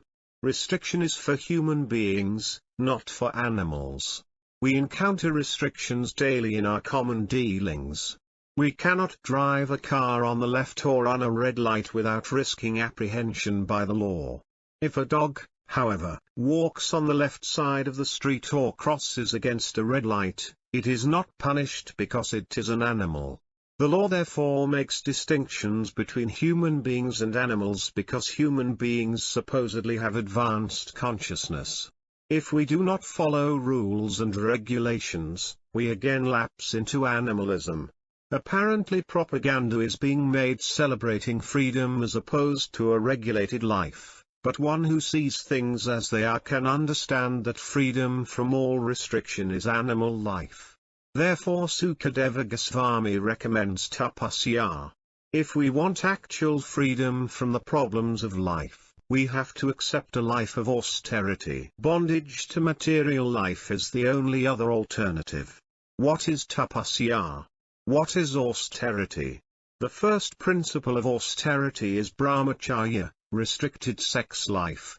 The real meaning of brahmacharya is complete celibacy, and according to Vedic culture in the beginning of life one should strictly follow the regulations of brahmacharya. When he is grown up, the brahmachari can marry and become grastha, and as a grastha he can have sex, but in the brahmacharya life strict celibacy is the rule. In the present age people have become degraded for want of tapasya because they are not taught how to execute tapasvi life.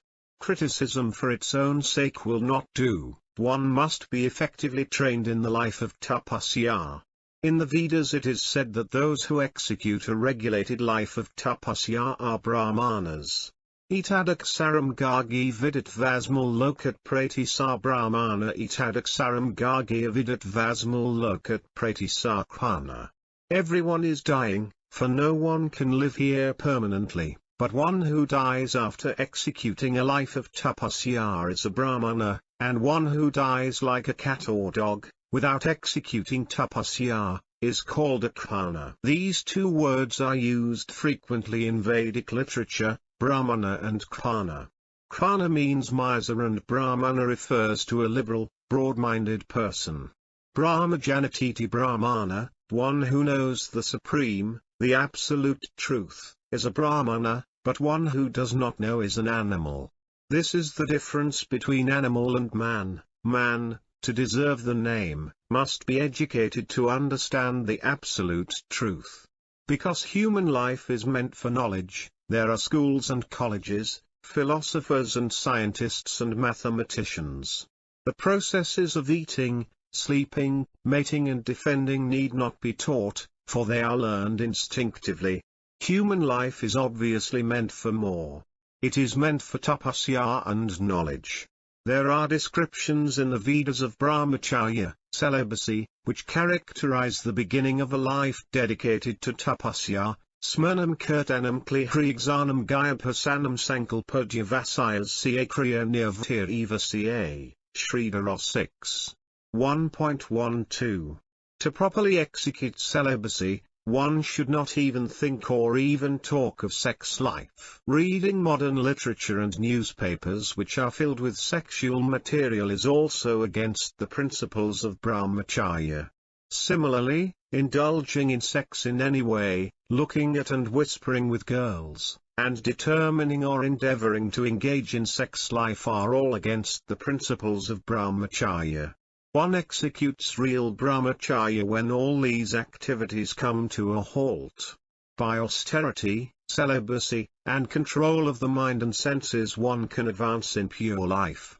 Similarly, advancement can be made through charity properly directed. That is called tyaga, renunciation. If one has $1 million, he should not keep it, but, as long as it is within his jurisdiction, he should spend it for Krishna. Money or energy is properly utilized when it is directed to Krishna. As soon as one quits his body, all his monetary resources and everything else that he has collected in connection with his body is finished, for the spirit soul transmigrates to another body, and one does not know where the money which he earned in his previous body is being kept or how it is being spent. A person may leave the world declaring how the money should be spent by his sons or heirs, but even if one leaves millions of dollars, in his next life he has no claim to it. Therefore, as long as it is in one's hand, it is better to spend it for a good purpose. If one spends it for bad purposes, he becomes entangled, but if he spends it for good purposes, he gets good in return. This is very clearly stated in Bhagavad Gita. Bhagavad Gita explains that there are three kinds of charity: charity in the mode of goodness, passion and ignorance. A person in the mode of goodness knows where charity should be given. In Bhagavad Gita Krishna says, Samoham sarvabhutsunamidvasyo stina priyayi bhajanti tu mam bhaktyamai tetesu kapyaham. I envy no one, nor am I partial to anyone. I am equal to all. But whoever renders service unto me in devotion is a friend, is in me, and I am also a friend to him. BG 9.29 Krishna is not in want of money, for he is the original proprietor of everything, esavasayamidam savam. But still he asks us for charity. For example, Krishna, in the guise of Vamana, a dwarf Brahmana, went to beg from Bali Maharaja. Even though he is Sarvaloka Mahesvaram, the proprietor of all the planets, he nonetheless says, "Please give in charity to me." Why?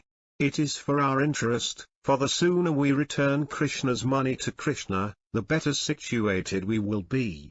Of course this may not be very pleasant to hear, but actually we are all thieves, for we have stolen God's property. If one who has something is not God-conscious, it is to be understood that he has stolen God's property. That is the nature of material life. If this is considered thoughtfully and if one comes to real knowledge, he will realize that if we do not understand God, whose property we are using, whatever we possess is stolen property. It is also stated in Bhagavad Gita that if one does not spend his money for yajna, sacrifice, he is understood to be a thief. For instance, if one earns a great deal of money but tries to hide it to avoid paying income tax, the government considers him to be a criminal. He cannot say, "I have earned this money. Why shall I pay tax to the government?" No, he must pay or risk punishment. Similarly, in the higher sense everything we have is Krishna's or God's, and it must be utilized in accordance with his desires. We may wish to construct a building, but where do we get the stone, wood and earth that the construction requires? We cannot artificially produce the wood, it is God's property. We cannot produce the metal, we must take it from the mine, which is also God's property.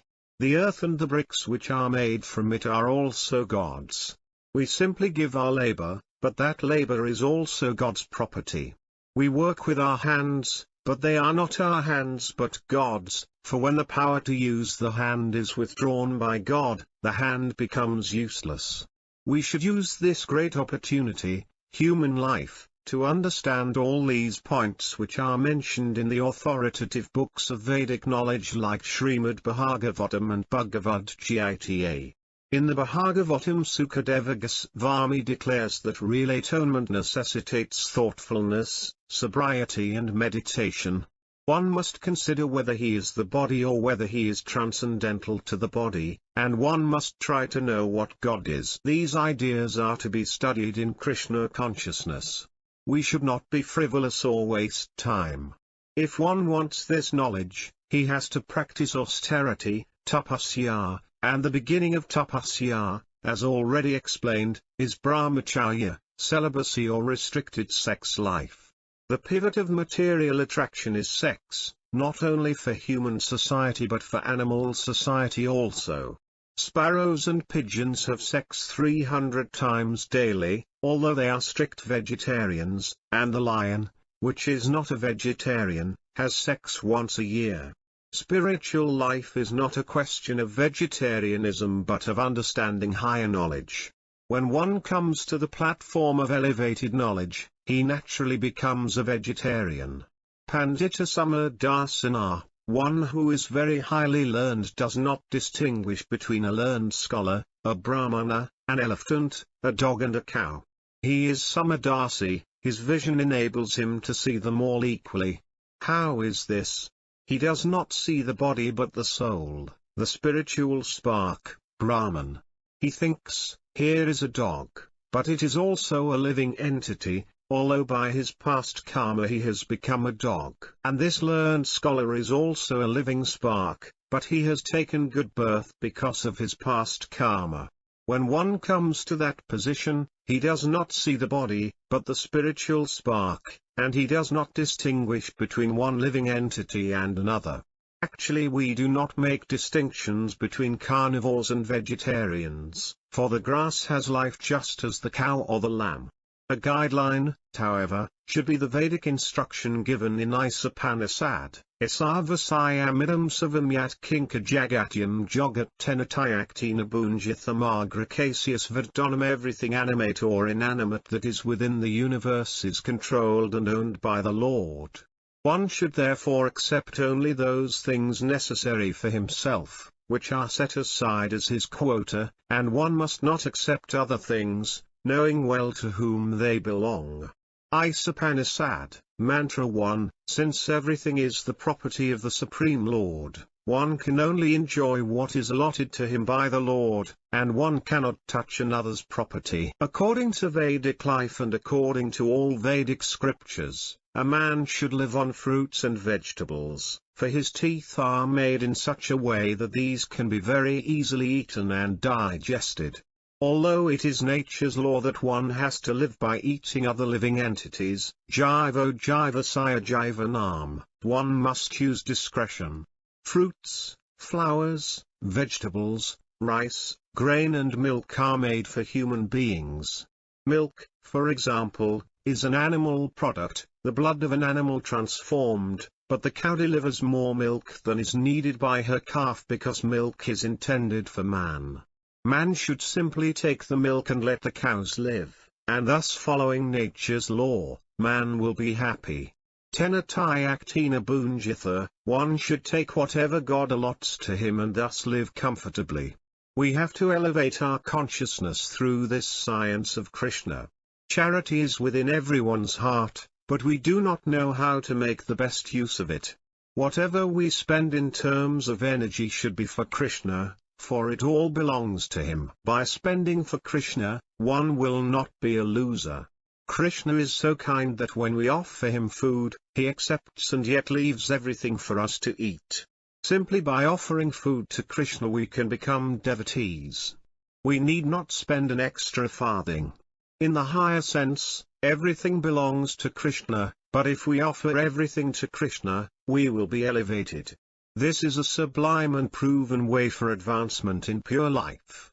5. Learning steadiness in Krishna consciousness. When one reaches the topmost position of material opulence, the tendency for renunciation is natural. There are two tendencies in this material world, bhoga, sense enjoyment, and tyaga, renunciation of this material world. Without guidance, however, one does not know how to renounce.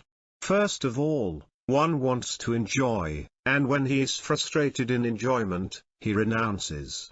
Again, when he is tired of renunciation, he enjoys, like a clock pendulum which swings from side to side. We are thus all vacillating from the platform of enjoyment to the platform of renunciation and back again. Karmas, fruitive workers, try to enjoy this world and reap the fruits of it. Consequently, they are constantly traveling on expressways all day and night to engage in material enjoyment. On the other hand, there are others, predominantly the discontented youth, who don't want any part of this. Thus the world contains those engaged in bhoga and those engaged in tyaga. However, we will not be happy by following either of these paths because it is not our proper position to either enjoy or renounce. Since everything belongs to Krishna and nothing belongs to anyone else, whatever we possess is actually Krishna's property, asavasaya midam savam. Since we have not produced the trees, plants, waters or the land, we cannot claim them. Since we actually have nothing, we can renounce nothing, or, as it is said, naked we come into this world and naked we go out. In the interim we falsely claim, this is my country, this is my home, this is my wife, these are my children, this is my property, this is my bank balance, etc. Such claims are false because when we come into the world, we come in empty-handed, and when we go out empty-handed. What then is the meaning of bhoga and tyaga? In the light of the actual facts, they have no actual meaning. Bhoga is thievery, and tyaga, renunciation of what never belonged to us, is a form of lunacy. In this regard, Krishna gives us this direction, Sava Dharman Pratyayam Amekam Saranam Vraja. BG 18.66. Although we have created different types of religion based on bhoga and tyaga, we are thus advised to give up all of them and to surrender unto Krishna. It is not within our power to enjoy or to renounce. When renunciation is recommended in Bhagavad Gita, it refers to renunciation of everything that we falsely claim to possess. A child may take $100 bill from his father and try to keep it although he may not know how to use it. The father may beg the child, "Dear boy, kindly give it to me." The child does not know that the money actually belongs to the father, nor does he know that he had best hand it to his father, for he simply does not know how to use it. Similarly, Krishna says, "Renounce your work for me. Renounce your wealth and property for me." Krishna is not a beggar, for everything belongs to him, but he does treat us like small children. Compliance to his request to give everything to him is called tyaga, renunciation, and is one of the means by which one can attain elevation to Krishna consciousness. Austerity, celibacy, equanimity and charity are all required for realization of the ultimate or absolute truth. Krishna consciousness is not concerned with the relative truth but with the absolute. In Srimad Bhagavatam Vyasadeva offers his obeisances to the Supreme Absolute Truth, Satyam Paramdhimai. He offers his respects not to the relative categorical truths, but to the Summum Bonum, the Absolute Truth. It is the duty of Brahmanas to practice those qualities by which the Absolute Truth can be realized. Brahmanas must be qualified by practicing cleanliness, truthfulness, control of the mind and the senses, simplicity, and by cultivating faith in the Vedas and particularly in Bhagavad Gita. When Krishna says, "I am the Supreme Lord," we have to accept him with faith, not foolishly, but with full knowledge, and practically apply this acceptance in our daily life. A Brahmana is not created by birth, but by education, practice and knowledge. It is not a question of birth, but quality, as pointed out by Krishna in Bhagavad Gita, Shaturvanyam mayastam gunakama vipagasartasya kartaram api mam vidya kartaram avyayam. According to the three modes of material nature and the work ascribed to them, the four divisions of human society were created by me. And, although I am the creator of this system, you should know that I am yet the non-doer, being unchangeable. BG 4.13 One must not only have the qualities of a Brahmana, but one should also work as a Brahmana, for one's qualities are tested by his work.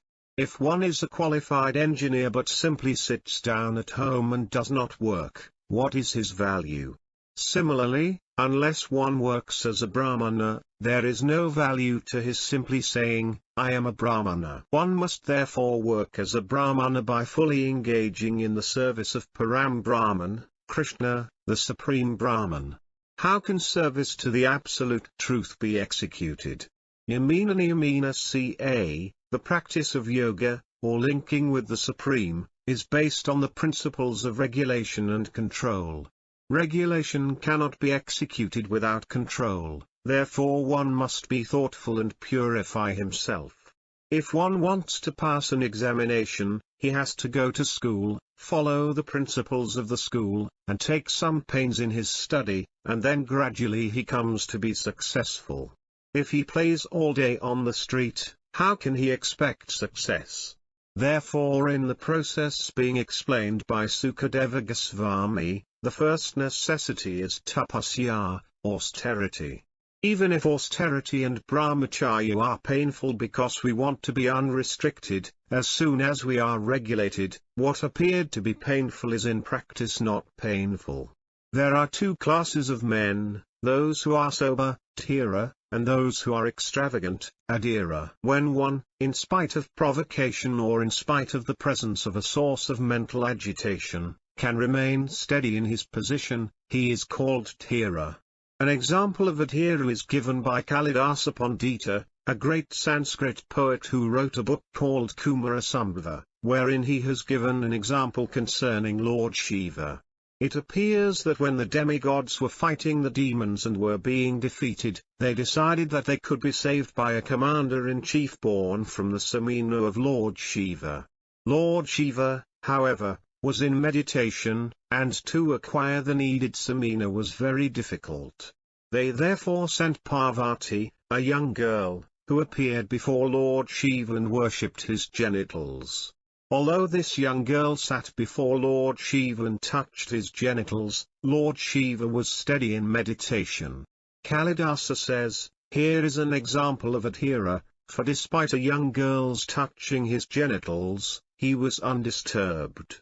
Similarly, someone sent a young prostitute to disturb Haridasa Thakura, and upon hearing her appeals for intercourse, Haridasa Thakura said, yes, your proposal is very nice. Please sit down and let me finish my chanting, and then we shall enjoy. Morning came and the prostitute became impatient, but Haridasa Thakura replied, I'm very sorry. I could not finish my chanting.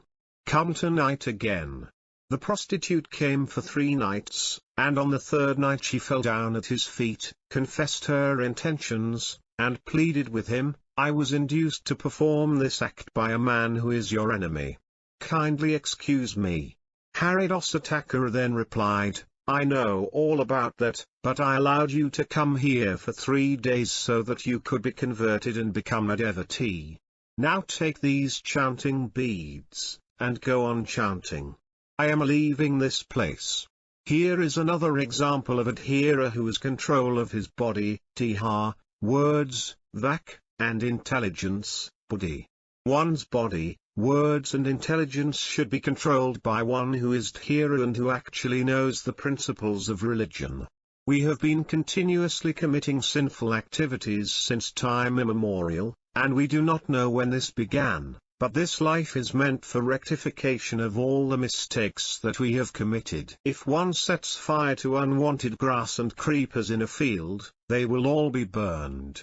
Similarly, by the process of austerity and penance, one can liquidate all sinful activities and become purified.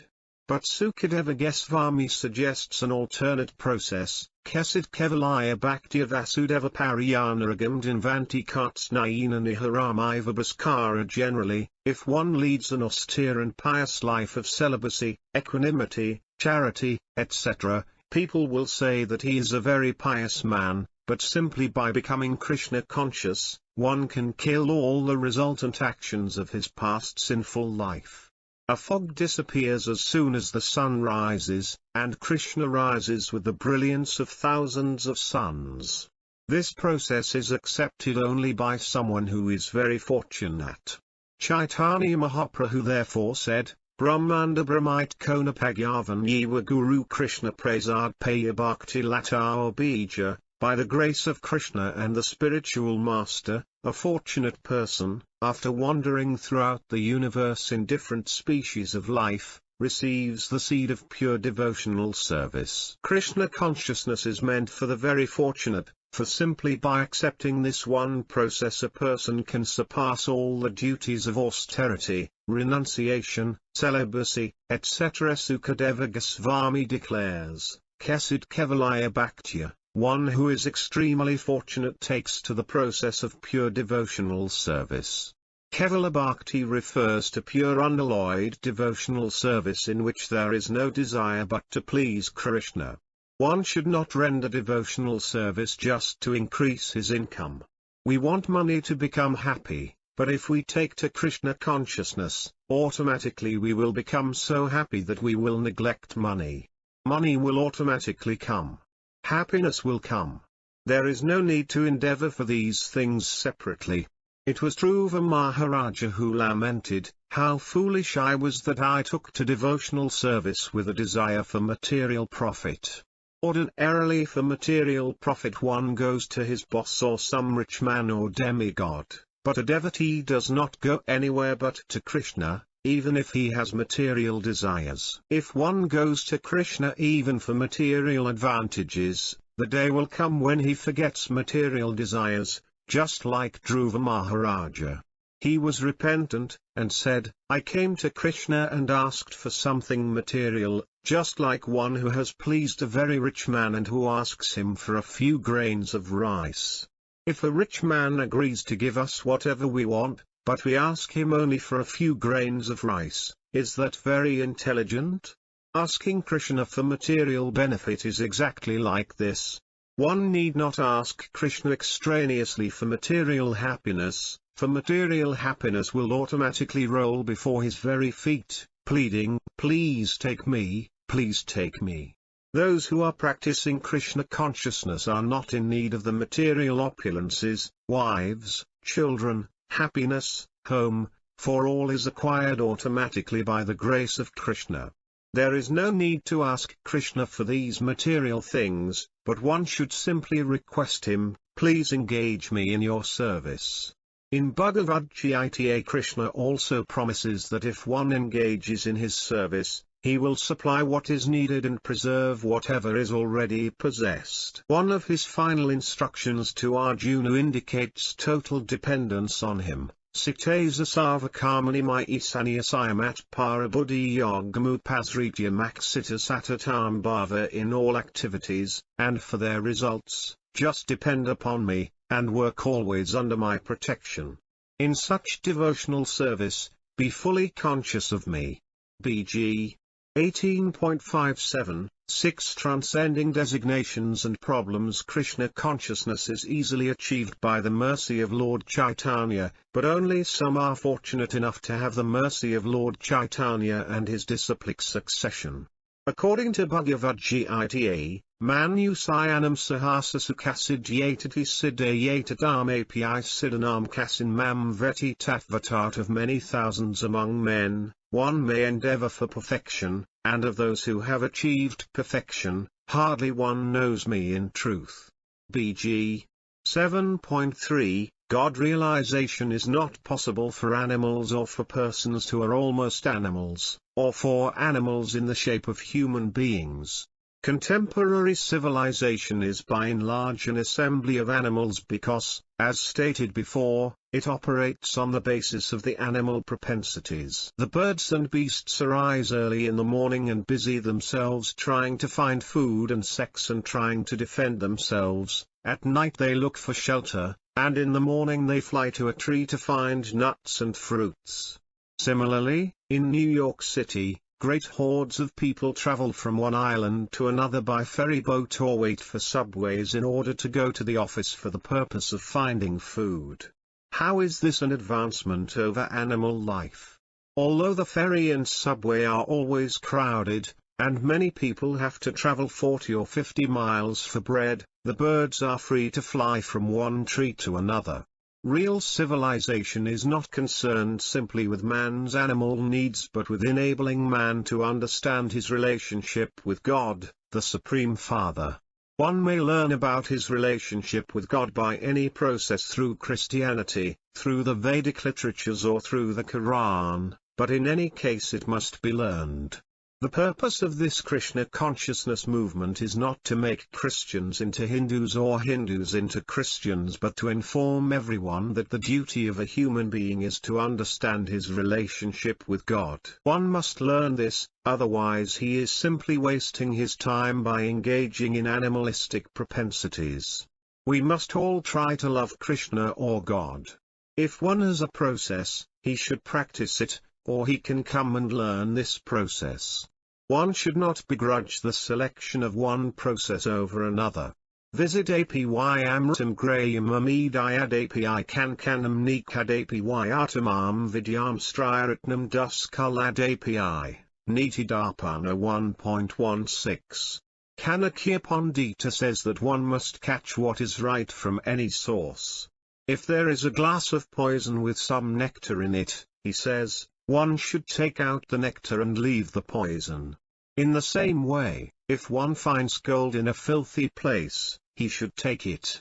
Similarly, although according to the Vedic system of education one must be given instruction by intellectual persons like Brahmanas, if someone lower on the social scale has learned the truth, one should accept him as a teacher and learn from him. One should not think that just because one is lowly born he should not be accepted as a teacher. Similarly, if one is serious about understanding God, he should not think, I am Christian, I am Hindu, or I am Muslim. If one is serious about understanding love of God, he should consider which process is practical. One should not think, why should I follow Hindu or Vedic scriptures? The purpose of following the Vedic scriptures is to develop love of God. When students come to America for a higher education, they do not consider the fact that the teachers may be American, German or of other nationalities.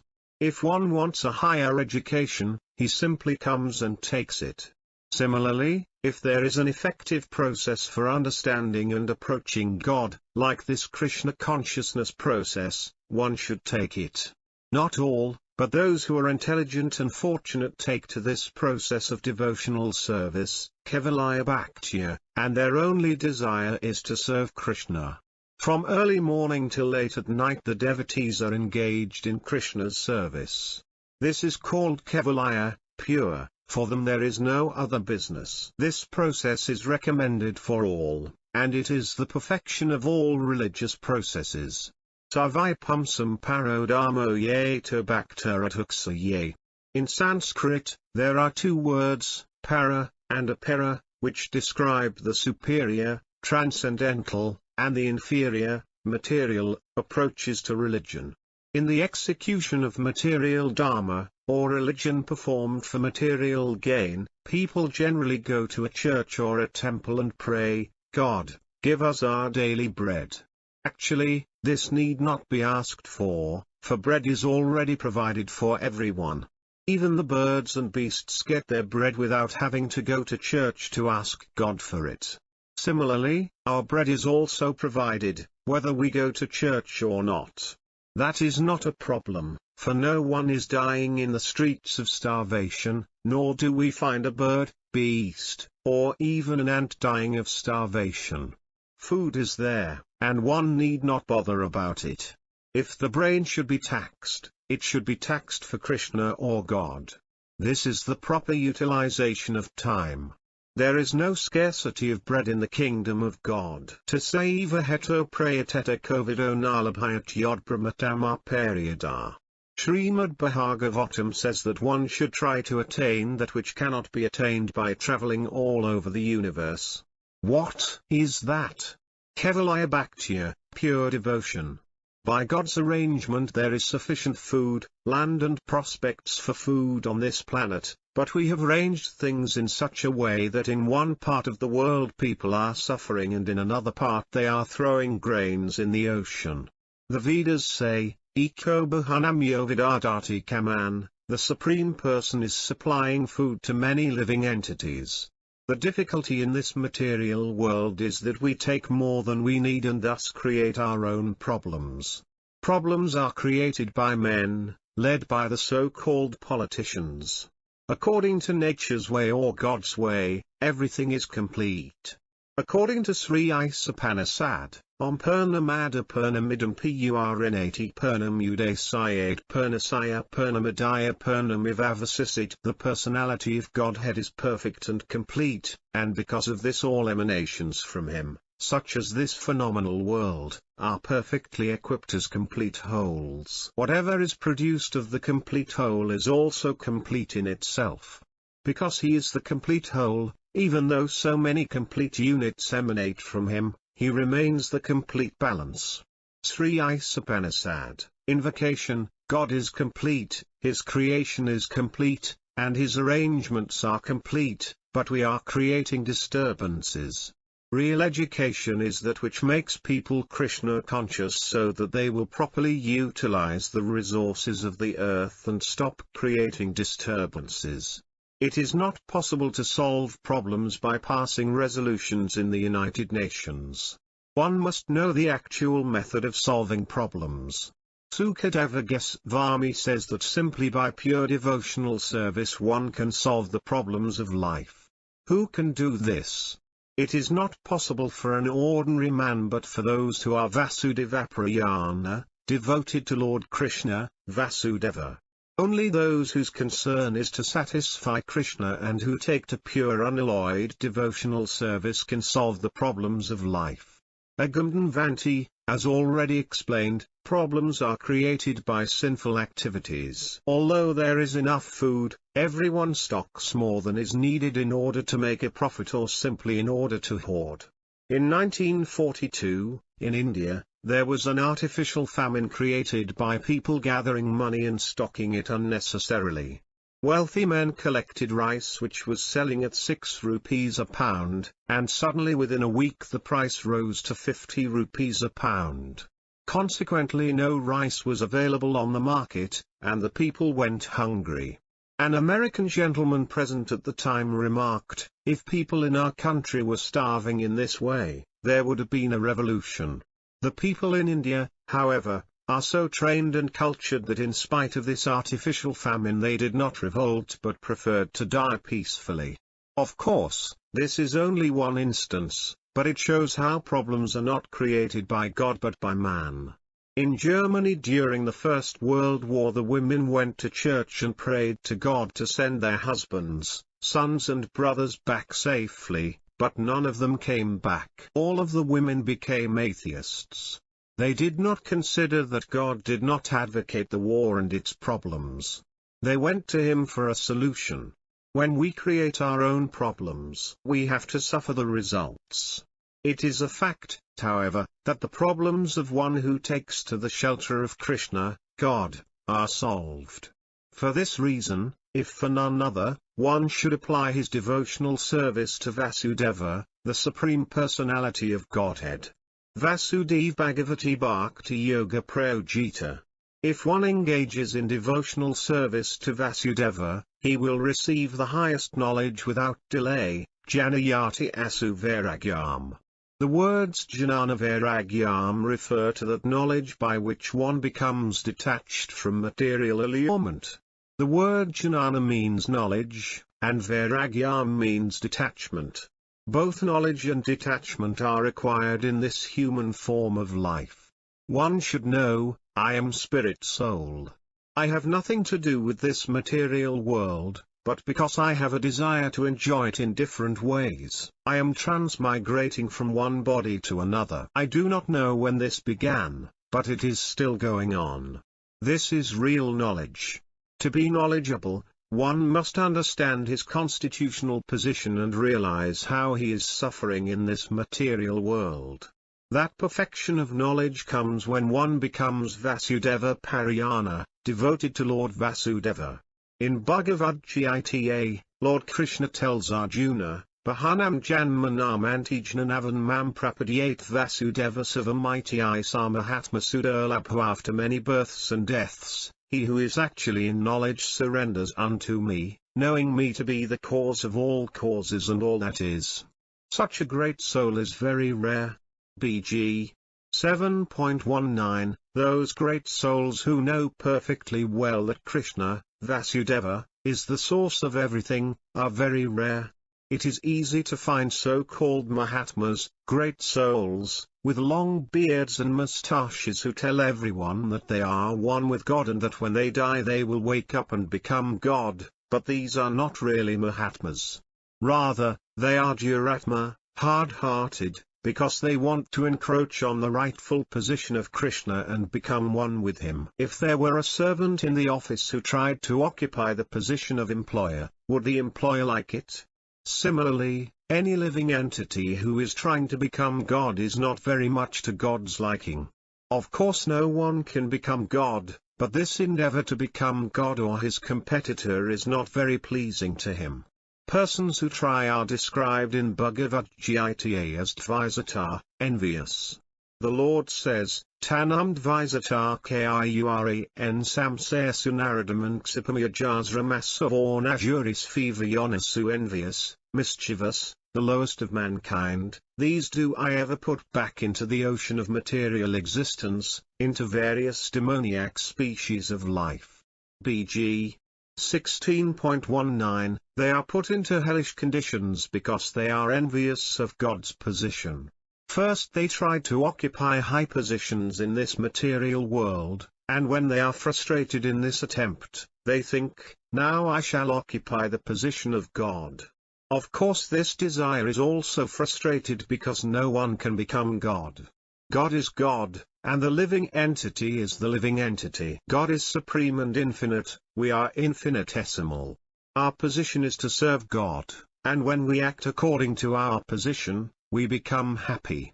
By imitating God, happiness cannot be obtained. Yes ikanis vasita kalamatha valambia jivanti loma vilaya jagadandu Bs. 5.48 There are innumerable universes, and within one breath of the Mahavishnu these universes are inhaled and dissolved within his body. How then can a living entity become God? God is not so cheap.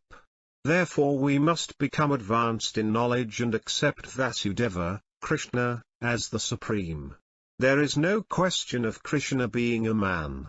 At no stage in his appearance on earth did he appear as an ordinary living entity. Even as a baby he performed miraculous feats way beyond the abilities of the ordinary living entity. One should not consider that when he is surrendering to Krishna he is surrendering to an ordinary man but to the Supreme Personality of Godhead. Indeed, that is confirmed by all Vedic literatures. Agamdanvanti, all reactions to sinful activities are cancelled when one surrenders to Krishna. In Bhagavad Gita Lord Krishna himself advises personal surrender to him, Sarvadharman Parityaya Mamakam Saranam Vrajaham Tvam Sarvapapayo Mokshasyami Masuka. Give up all varieties of religiousness and just surrender unto me, and in return I shall protect you from all sinful reactions. Therefore you have nothing to fear. BG 18.66 Therefore one who is a devotee, Vasudeva Parayana, and who simply engages in devotional service is immediately freed from all sinful activities. Devotional service to Krishna or Krishna consciousness can never be attained by any amount of speculation but by the causeless mercy of a pure devotee of Krishna. It is a matchless gift bestowed by the Mahatma or Great Soul out of compassion for fallen living entities. It is said that by the grace of Krishna one gets a guru, or a spiritual master, and by the grace of the spiritual master, one gets Krishna. This is like the gift of the sunrise. At night there is darkness, but in the morning, as soon as the sun rises, immediately millions of miles of darkness are removed. In the same way, if we try to make the sun of Krishna rise within our hearts, all of our problems will be solved. 7. The matchless gift, liberation in Krishna consciousness. If we simply worship the original person, Adipurusam, we need not fear being misled by anyone.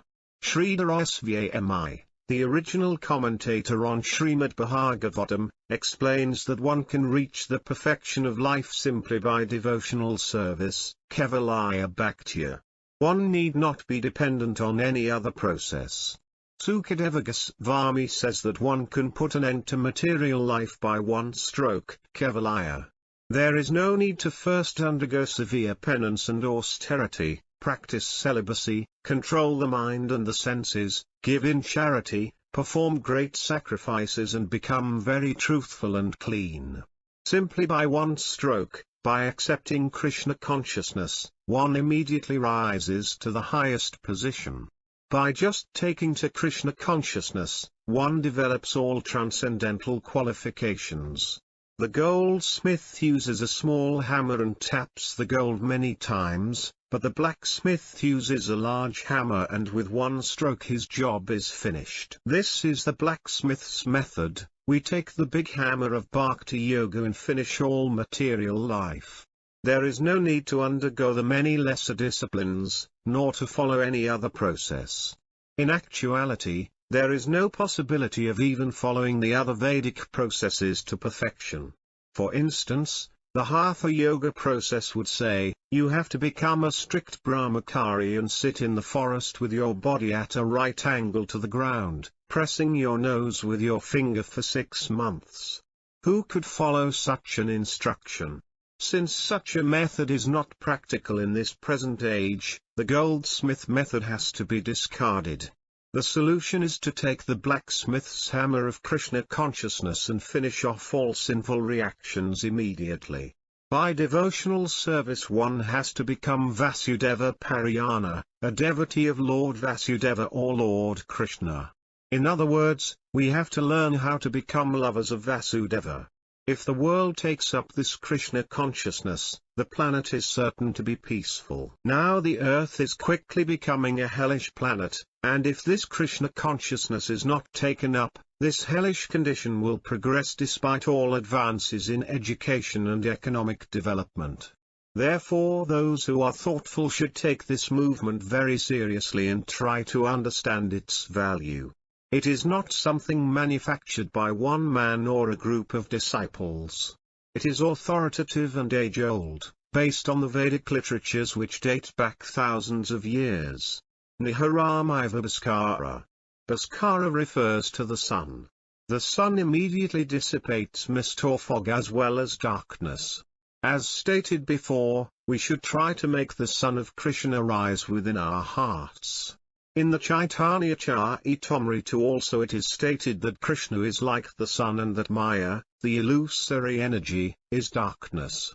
Yahan Krishna, Tayana Imayara Adhikara. As soon as the sun of Krishna is present, the darkness of Maya immediately disappears. Without following this process, it is very difficult to overcome the ocean of darkness, Maya. If we simply teach people to surrender unto Krishna, God, all the fog and mist of illusion will disappear.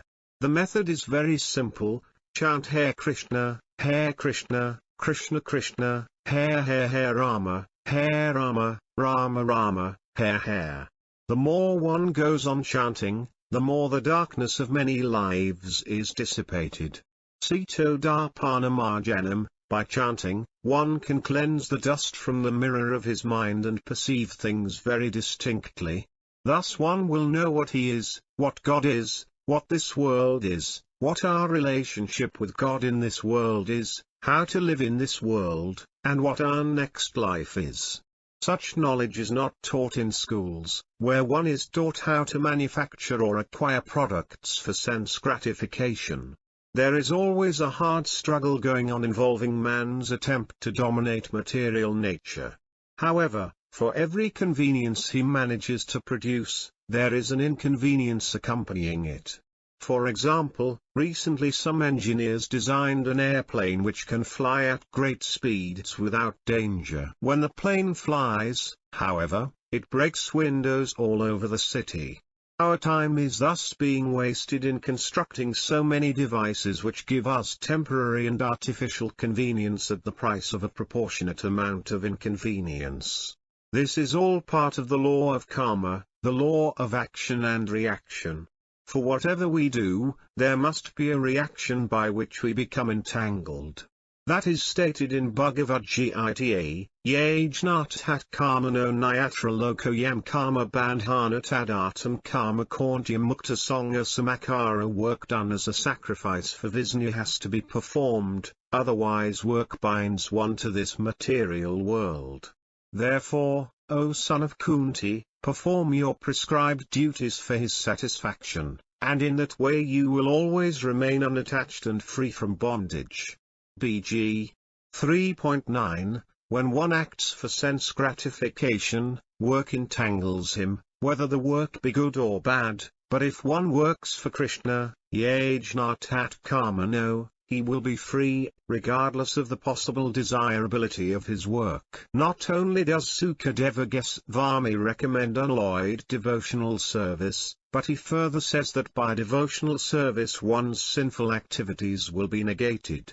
Every one of us is more or less sinful, for if we were not sinful we would not have been put into material bodies. As soon as one is free from sinful life, he is liberated and transferred to the spiritual world in a spiritual body. The whole process is to cleanse oneself from the contamination of sinful or material life. Sukadeva Goswami said, "My dear king, those who are sinful can become purified from contamination by tapudabhai, practicing austerity." Sukadeva also said, however, that no one can become completely purified by executing this process of austerity. There are many examples of yogis who practiced austerities but did not emerge completely pure. Visvamitra Muni, for example, was a kshatriya who wanted to become a brahmana and therefore began to practice austerity. Later on, however, he became a victim of Manaka, a society girl of the heavenly planets. Because Visvamitra was not pure, he became entangled with her and begot a child. Therefore it is said that even if one performs austerities and penances, worldly circumstances are so implicating that somehow or other they will involve one again and again in the material modes of nature. There are many examples of sannyasis who give up the world, renouncing it as false, saying, "Let me turn to Brahman," but they again become entangled in the work of the world when they set up hospitals and perform philanthropic work and welfare activities. If the world is false, why are they attracted to welfare activities? The philosophy of Krishna consciousness maintains that this world is not false but that it is temporary. God created this world, and he is true, so how can his creation be false? Because this is the creation of God, and God is the absolute truth, this creation is also true. We simply see it otherwise due to illusion. The world is a fact, but it is a temporary fact. A person may claim something within this world to be his property, but that is a false claim. It is a fact that it is someone's property, but it is God's property, asarvasayamidam savam. This does not mean, however, that the property is false. What is false is the claim to the property, which is based upon a puffed-up false consciousness that the individual is the proprietor, the master, or God. Everyone desires to be master or proprietor of something, then minister, then president, and then God. When everything else fails, the living entity wants to become God. The tendency is there to want to become the greatest of all, but the fact remains that God is the greatest and the living entity is small compared to him. The smallest is not false, and the greatest is not false, but when the small thinks that he is great, that is false. We understand from Vedic literature that Brahman, or the spirit, is an aniyamsam, smaller than an atom, and mahatomahimsam, greater than the greatest. As far as we can conceive, the space which contains the universe is the greatest, but Krishna has shown millions of universes in his mouth. The greatness of God cannot be comprehended by the living entities, who are part and parcel of God. As living entities, we are very minute, infinitesimal, and God is infinite. Indeed, the magnitude of the individual spirit soul is so microscopic that it cannot be seen. One cannot even imagine it with his material senses. Therefore it is said that the spirit soul is smaller than an atom, an aniyamsam. Since the living entities and Krishna, the Supreme Lord, are both spirit, they are qualitatively one. Quantitatively, however, the Lord is great and the living entities are small. This fact can be accepted immediately on the basis of Vedic information. In Brahma Samhita it is stated, Yes ikanisvasita kalamathavalambhya jivanti loma, vila jajagadanda nathah, many millions of universes come out of God's body when he exhales, and they again disappear when he inhales. Simply by his breathing, millions of universes are created and dissolved.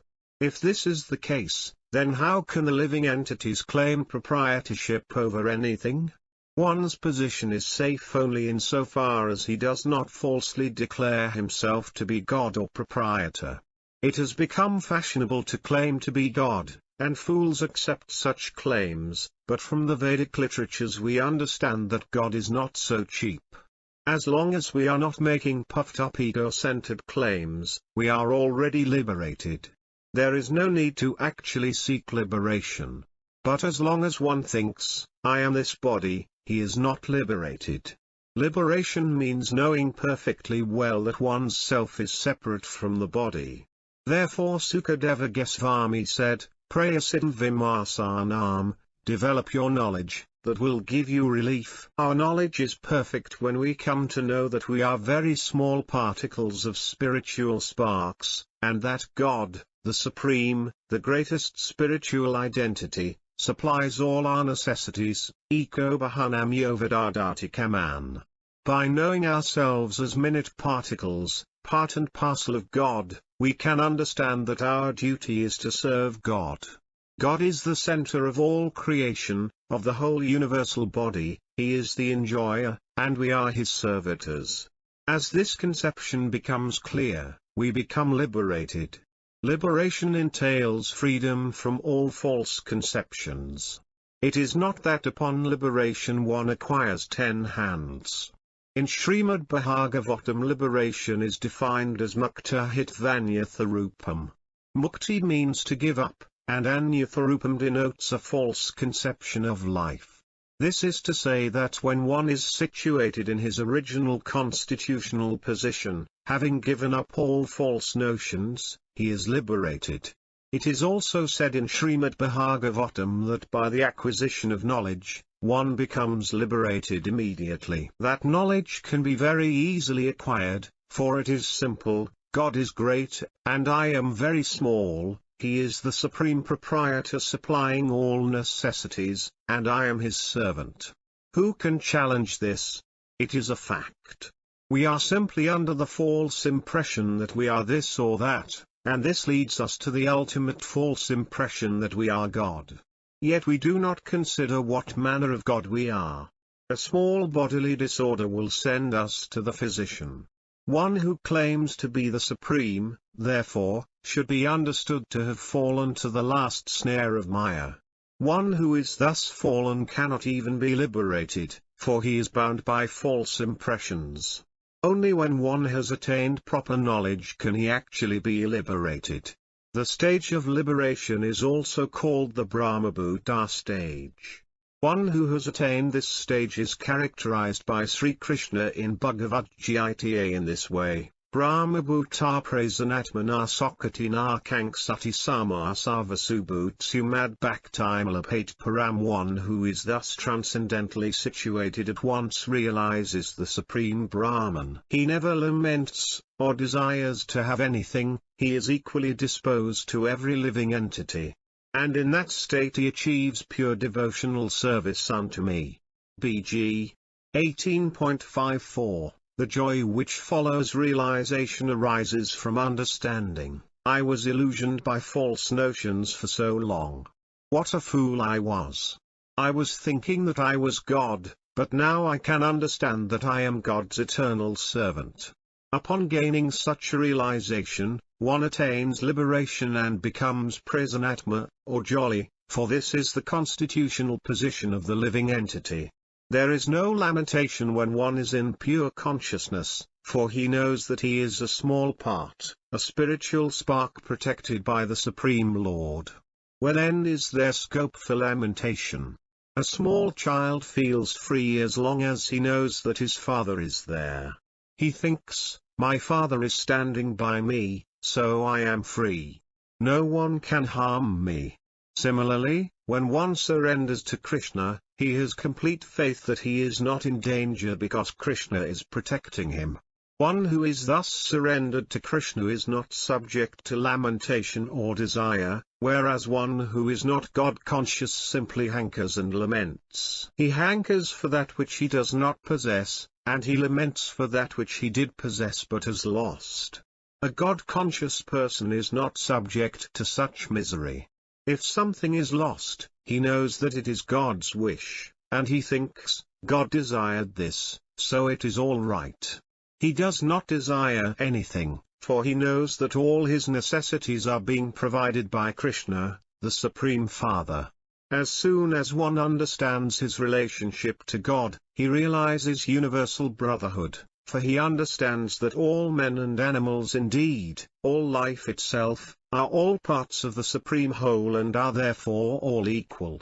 Seeing this, one does not envy, exploit or trouble another living entity. Thus one who is a devotee of Krishna automatically develops all good qualities, for he is in the proper consciousness. Harav abhaktasaya kuto mahadgunamanorathena sati davatubahi. One who has developed Krishna consciousness will manifest all the good qualities of the demigods. Indeed, it is stated, Vanca kalpata ayas cakrpa sindhubya eva ca. A Vaisnava or devotee of Krishna is an ocean of mercy to others. He gives the greatest gift to society, for society is in dire need of God consciousness. A Vaisnava bestows the priceless gift of the Maha Mantra, Hare Krishna, Krishna Krishna, Hare Rama, Rama Rama, Hare. Simply by chanting this mantra, one can remain in a liberated state. One should not think, however, that this state is simply a state of trance whereby one remains seated in lotus position in a corner for days on end. No, liberation means serving. One cannot simply say, now I have dedicated my life to Krishna. Let me remain seated in samadhi. The standard of surrender must be maintained by nisavaya, serving. As one serves the Supreme Lord, the Lord reveals himself within the heart. The program of devotional service to the Lord is executed from morning to night. Indeed, Krishna says in Bhagavad Gita that one must engage in devotional service to him 24 hours a day. It is not that we should meditate for 15 minutes and then engage in all kinds of nonsense. The more we serve, the more dedicated to Krishna we become, therefore a person should utilize whatever talents he has for Krishna. There are 9 processes of devotional service: hearing, chanting, remembering, serving, worshipping the deity in the temple, praying, carrying out orders, serving the Lord as friend, and sacrificing everything for him, and one should always keep engaged in at least one of these 9 processes. One who is always engaged in Krishna's service never becomes disgusted, bhajatam priti purvakam. Service must be rendered with love, but in the beginning this may be difficult, and so one may become disgusted. As one makes progress in Krishna's service, however, he will find it pleasing. This is indicated by Krishna in Bhagavad Gita, Yet tadagre visamiva parinamam tapamam tatsukam satvikam praktamatma buddhi prasada jam. That which in the beginning may be just like poison, but at the end is like nectar, and which awakens one to self-realization, is said to be happiness in the mode of goodness. BG 18.37 Once one has attained the spiritual platform, it is material service that actually becomes disgusting. For example, if one chants Hare Krishna throughout his life, he will not grow tired of the names, but if one chants a material name over and over, he will soon become disgusted. The more one chants the names of Krishna, the more he becomes attached.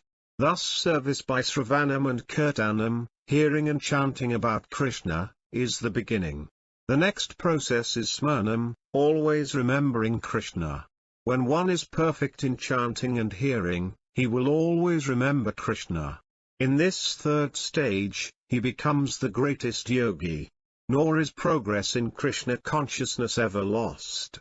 In the material world, if one begins to construct a factory but does not complete it, the factory is useless for all intents and purposes. If the construction is stopped and the building half finished, whatever money is invested is lost.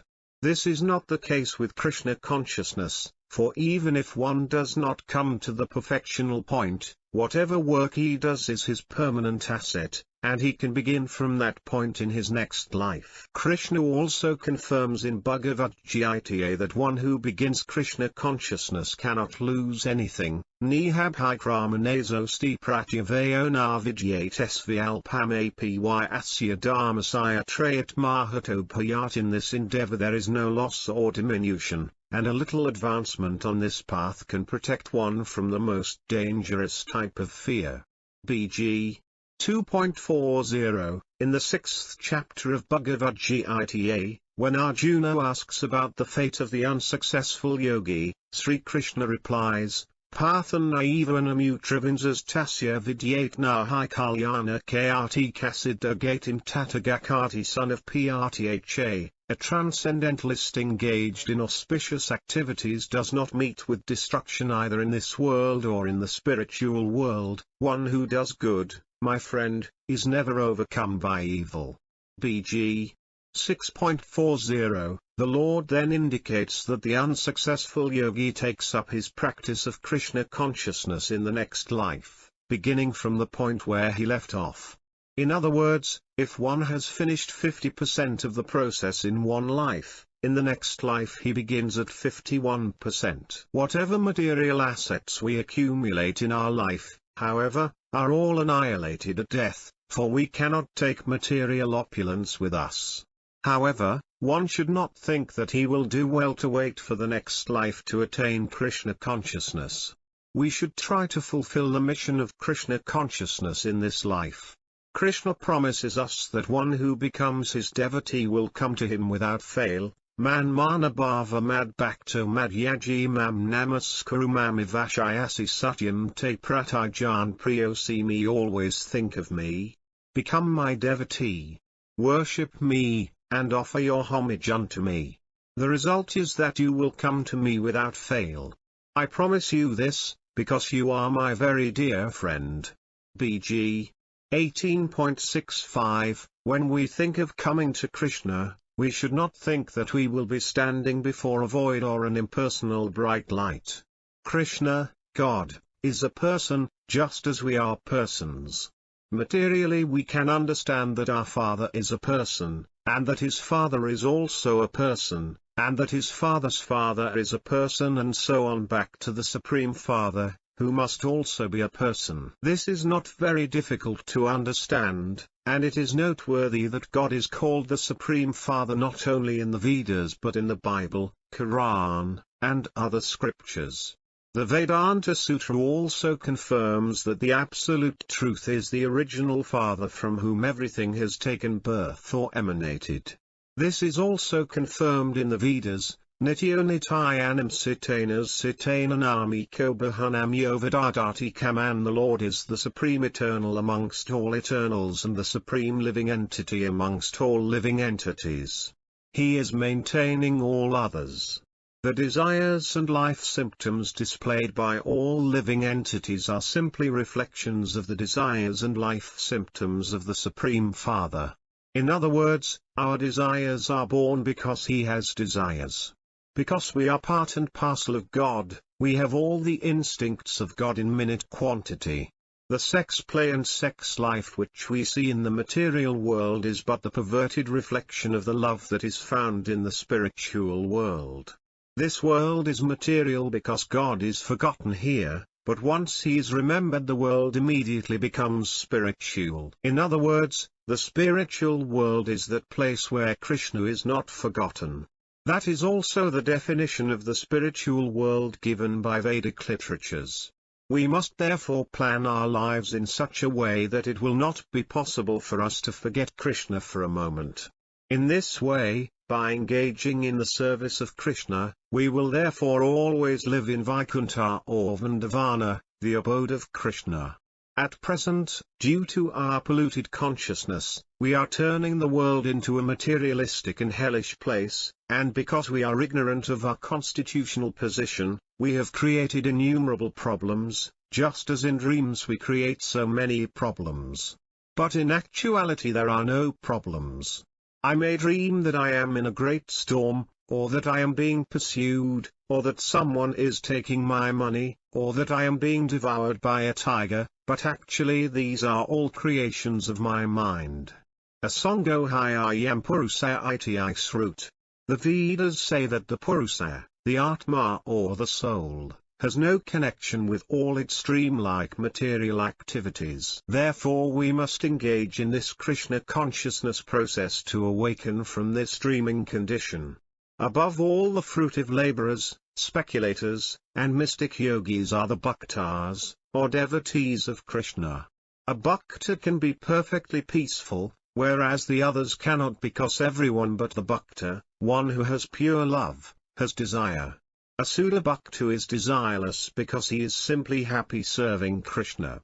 He does not know or even care whether Krishna is God or not, he just wants to love Krishna. Nor is he concerned with the fact that Krishna is omnipotent or that he is all-pervasive. In Vrindavana, the cowherd boys and the gopis did not know whether Krishna was God or not, but they simply loved him. Although they were not Vedantists, yogis or karmis, they were happy because they were simple village girls and boys who wanted to see Krishna. This is a very highly elevated position called Sarvapadi Vinamuktam Tat Paratvina Nirmalam, or the stage of purity in which one is liberated from all material designations. Although the yogis and jnanis are trying to understand God, they are not aware of their illusory condition. Maya Sukhaya Ba Amudvahato Vimudan, they are fools because they are working hard for illusory happiness. There is no question of peace for them. The jnanis or speculators, wanting to get relief from the hard work of this material world, reject this material world, Brahma Satyam Jogan Mithya. Their position is a little higher than that of the karmis because the karmis have taken this material world as everything. They say, here we shall be happy, and their dharma, or religion, consists of trying to make a peaceful atmosphere within this material world. The fools do not know that this has been tried for millions of years but has never happened and never will happen. How can peace in the material world be possible when Krishna, the Creator himself, says that this place is meant for trouble and miseries? Abrahma bhuvanal lokapuna ravatino janamama petya tu kauntya puna janmanavidyate. From the highest planet in the material world down to the lowest, all are places of misery wherein repeated birth and death take place. BG 8.16, Duhalayam Masorvedam. Not only is this world full of suffering, but it is also temporary. One cannot simply agree to go ahead suffering the threefold miseries and stay here. Even that will not be allowed. In this world, he will not only be punished while staying here, but he will also be kicked out at the end. One may accumulate a large bank balance or an expensive home, a wife, children, and so many amenities, and he may think, I am living very peacefully, but at any day he may be told, please get out. Why? He will ask. It is my house, and it is paid for. I have money and a job and responsibilities. Why should I get out? Just get out. Don't talk. Get out. On that day a man sees God. Oh, I did not believe in God, he may think. But now here is God finishing off everything. Thus it is said that the demoniac recognize Krishna as death. For it is at that time that he takes everything away from them. Why do we want to see God as death?